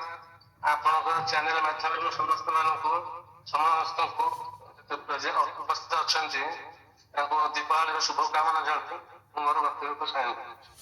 ଧନ୍ୟବାଦ ମତାମତ ପାଇଁ। ବହୁତ ଉଚ୍ଚସ୍ତର କୋଶ୍ଚିନ୍ ଥିଲା, ମଲ୍ଟିପୁଲ୍ କୋଶ୍ଚିନ୍ ଆଉ କ୍ରସ୍ କୋଶ୍ଚିନ୍ ଥିଲା। ଆଶା କରେ ଉତ୍ତର ପାଇଥିବେ। ଆଉ ଯେଉଁ କଥା ମୁଁ ପଚାରୁଥିଲି ଏବେ କହୁଥିଲି, ଆଲୋଚନା କରୁଥିଲି ତାଙ୍କର ନେପୋଲିଅନ କଥା। ନେପୋଲିଅନ ବୁଦ୍ଧି ସେଟ୍ କରିଥିଲେ ମୁଁ କେମିତି ବଞ୍ଚିବି, ବଞ୍ଚିବା ଅସମ୍ଭବ, କିନ୍ତୁ 10 ଫୁଟ 20 ଫୁଟ ଅଛି ତଳକୁ ପଡ଼ିବାକୁ ଅଛି, ଘୋଡ଼ା ସହିତ ସେ ବସିଛନ୍ତି, ପୁଣି ଜମ୍ ମାଇଲେ ଉପରକୁ। ଦେଖନ୍ତୁ କି ବିଚିତ୍ର ବୁଦ୍ଧି। ଘୋଡ଼ାରୁ ପୁଣି ଉପରକୁ ଡେଇଁଲେ, ତାମାନେ ତାଙ୍କ ବେଗ କମିଗଲା। ସେଠୁ ଡେଇଁଲେ, ଯେମିତି ଗଛରୁ ଡେଇଁ ପଡ଼ିଲେ ଜଣେ କ'ଣ ମରିଯିବ, ଛାତରୁ ଡେଇଁ ପଡ଼ିଲେ କ'ଣ ଜଣେ ମରିଯିବ। ପୁଣି ଡେଇଁକିରି ପୁଣି ଭୂମିଷ୍ଠ ହେଲେ, ମାନେ ପୃଥିବୀରେ ପଡ଼ିଲେ। ମାନେ ବେଗ କମିଲା, ଘୋଡ଼ା ତାଙ୍କୁ ସେଭ୍ କରିଦେଲା। ଘୋଡ଼ା ଆଉ ରହିବ କି, ଘୋଡ଼ା ମଲା, କିନ୍ତୁ ସିଏ ଜୀବିତ ହେଲେ। ସେମାନେ ଯାଇ ଦେଖୁଛନ୍ତି ନେପୋଲିଅନ ଗଲେ କୁଆଡ଼େ, ଆଉ ପତା ମିଳିଲାନି ତାଙ୍କୁ। ସିଏ ହେଉଛନ୍ତି ବୀର। ଇଏ ପ୍ରତି ମୁହୂର୍ତ୍ତରେ ବଞ୍ଚିବାକୁ ପ୍ରୟାସ ଥିଲା। କେତେ ଗୁଡ଼ିଏ ଘଟ ଅଛି, ସେ ମାନେ ଆଉ କେଉଁ ଘଟରେ ପ୍ରବେଶ କରିଯିବ ହଠାତ୍। ମାନେ ଜୀବନଟାକୁ ନିର୍ବାହ କରିନାହାନ୍ତି, ସରିନି, ମରିଗଲେ, ସେ ହଠାତ୍ କେଉଁଠି ଯାଇ ଜନ୍ମ ନେଇଯିବେ। ଗୋଟେ ପିଲା ଦେଖୁଛନ୍ତି ପ୍ରବଚନ ଦେଉଛନ୍ତି, 2 ବର୍ଷର ପିଲା, 3 ବର୍ଷର ପିଲା, ତାମାନେ ସେ ପ୍ରବଚକ ଥିଲେ। ପୁଣି ଏଠି ଆଜି ଯେଉଁ କୃଷ୍ଣା ନା କ'ଣ ତା ନାଁ ଆସୁନି, ଛୋଟ ପିଲାଟା ଦେଉନି, କେଶବ ଦେଉନି, ଛୋଟ ପିଲାଟା କ'ଣ ଏତେ ପରିପକ୍ୱ ହେଇଯାଇଛି ତା ବୁଦ୍ଧି, ଏଇ ଜନ୍ମରୁ ଆରମ୍ଭରୁ ଗାଇଦେଲା। ସେ ପୂର୍ବଜନ୍ମର ସଂସ୍କାର ନେଇକି ଆସିଛି। ତେଣୁ ସମସ୍ତେ ଯେ କେଶବ ହେଇଯିବେ ଏ ଅସମ୍ଭବ କଥା। ନେକ୍ସଟ କିଏ କହିବେ କି ମତାମତ ରଖିବେ, କୁହନ୍ତୁ। ଜୟଜୀବ ସାର୍, ପ୍ରହ୍ଲାଦ ଜଳାଶୟ କହୁଛି। ହଁ କୁହନ୍ତୁ। ସାର୍ ଆକ୍ଚୁଆଲି ବହୁତ ବଢିଆ କଥା କହିଲେ। ଆମର ଏପଟେ ମଣିଷ ସମାଜ ବୁଡ଼ି ଖାଇଲେ ସେମାନେ ତାଙ୍କର ଭ୍ୟୁ ହଉଛି ସେମାନେ କୌଣସି ମରିଗଲା ପରେ କ୍ରିୟାକର୍ମ କରିବେନି, ଲଣ୍ଡା ହେବେ ନାହିଁ। ଆଉ ତ ଶ୍ରାଦ୍ଧ ତ କି ବର୍ଷିକିତ ତ ଦବା ଦୂରର କଥା। ଆଉ ତେଣୁ ଏଇଭଳିଆ ଭ୍ୟୁ ମୁଁ ଯାଇକି ଶୁଣିଛି। ତେଣୁ ଆପଣ ଯେଉଁ କହିଲେ ବହୁତ ବଢିଆ ସାର୍ କହିଲେ, ଏବଂ ଆତ୍ମା ଯେଉଁ ମରେ ନାହିଁ, ଆତ୍ମା ଜୀବିତ ଅଛି, ସିଏ ଯେଉଁ ଶ୍ରଦ୍ଧାରେ ଆମେ ଯେଉଁ ଶ୍ରାଦ୍ଧ ଦଉଛେ, ବହୁତ ବଢିଆ ସାର୍ ଲାଗିଲା। ଆଉ ମୋ ଯେଉଁ ବି ଚିନ୍ତାଧାରା ମଧ୍ୟ ରହୁଛି ମନୁଷ୍ୟ ସମାଜରେ, ଏଟା ବି ପୁରା ବିରାଟ ସତ କଥା। ତେଣୁ ସାର୍ ବହୁତ ବଢିଆ ଲାଗେ ସାର୍। ତୁମେ ତ ଏଠି ଆଡ଼ମିସନ୍ ନେଇନ, କିନ୍ତୁ ତୁମର ମତାମତ ପାଇଁ ଧନ୍ୟବାଦ। ଯାହା ଗୋଟେ ମାନେ ଇନଫର୍ମେସନ୍ ଦେଲ, କେଉଁଠି କରୁନାହାନ୍ତି ବୋଲି। ଇଏ ଅନେକ ଜାଗାରେ ଏମିତି କରୁଛନ୍ତି, ମୁଁ ଶୁଣିଲି ବୋଲି ସେ ନାଇଁ କହିଲେ। ଆକୁ ହୁଏତ ଆମେ ୟୁଟ୍ୟୁବରେ ଛାଡ଼ିପାରିବା, ସମସ୍ତଙ୍କ ଉପରେ ପ୍ରଭାବ ପଡ଼ିବ। ହଉ ତାହେଲେ ଏଠି ରଖିବା, ପ୍ରାୟ ଆଉ କେହି କହିବାକୁ ନାହାନ୍ତି।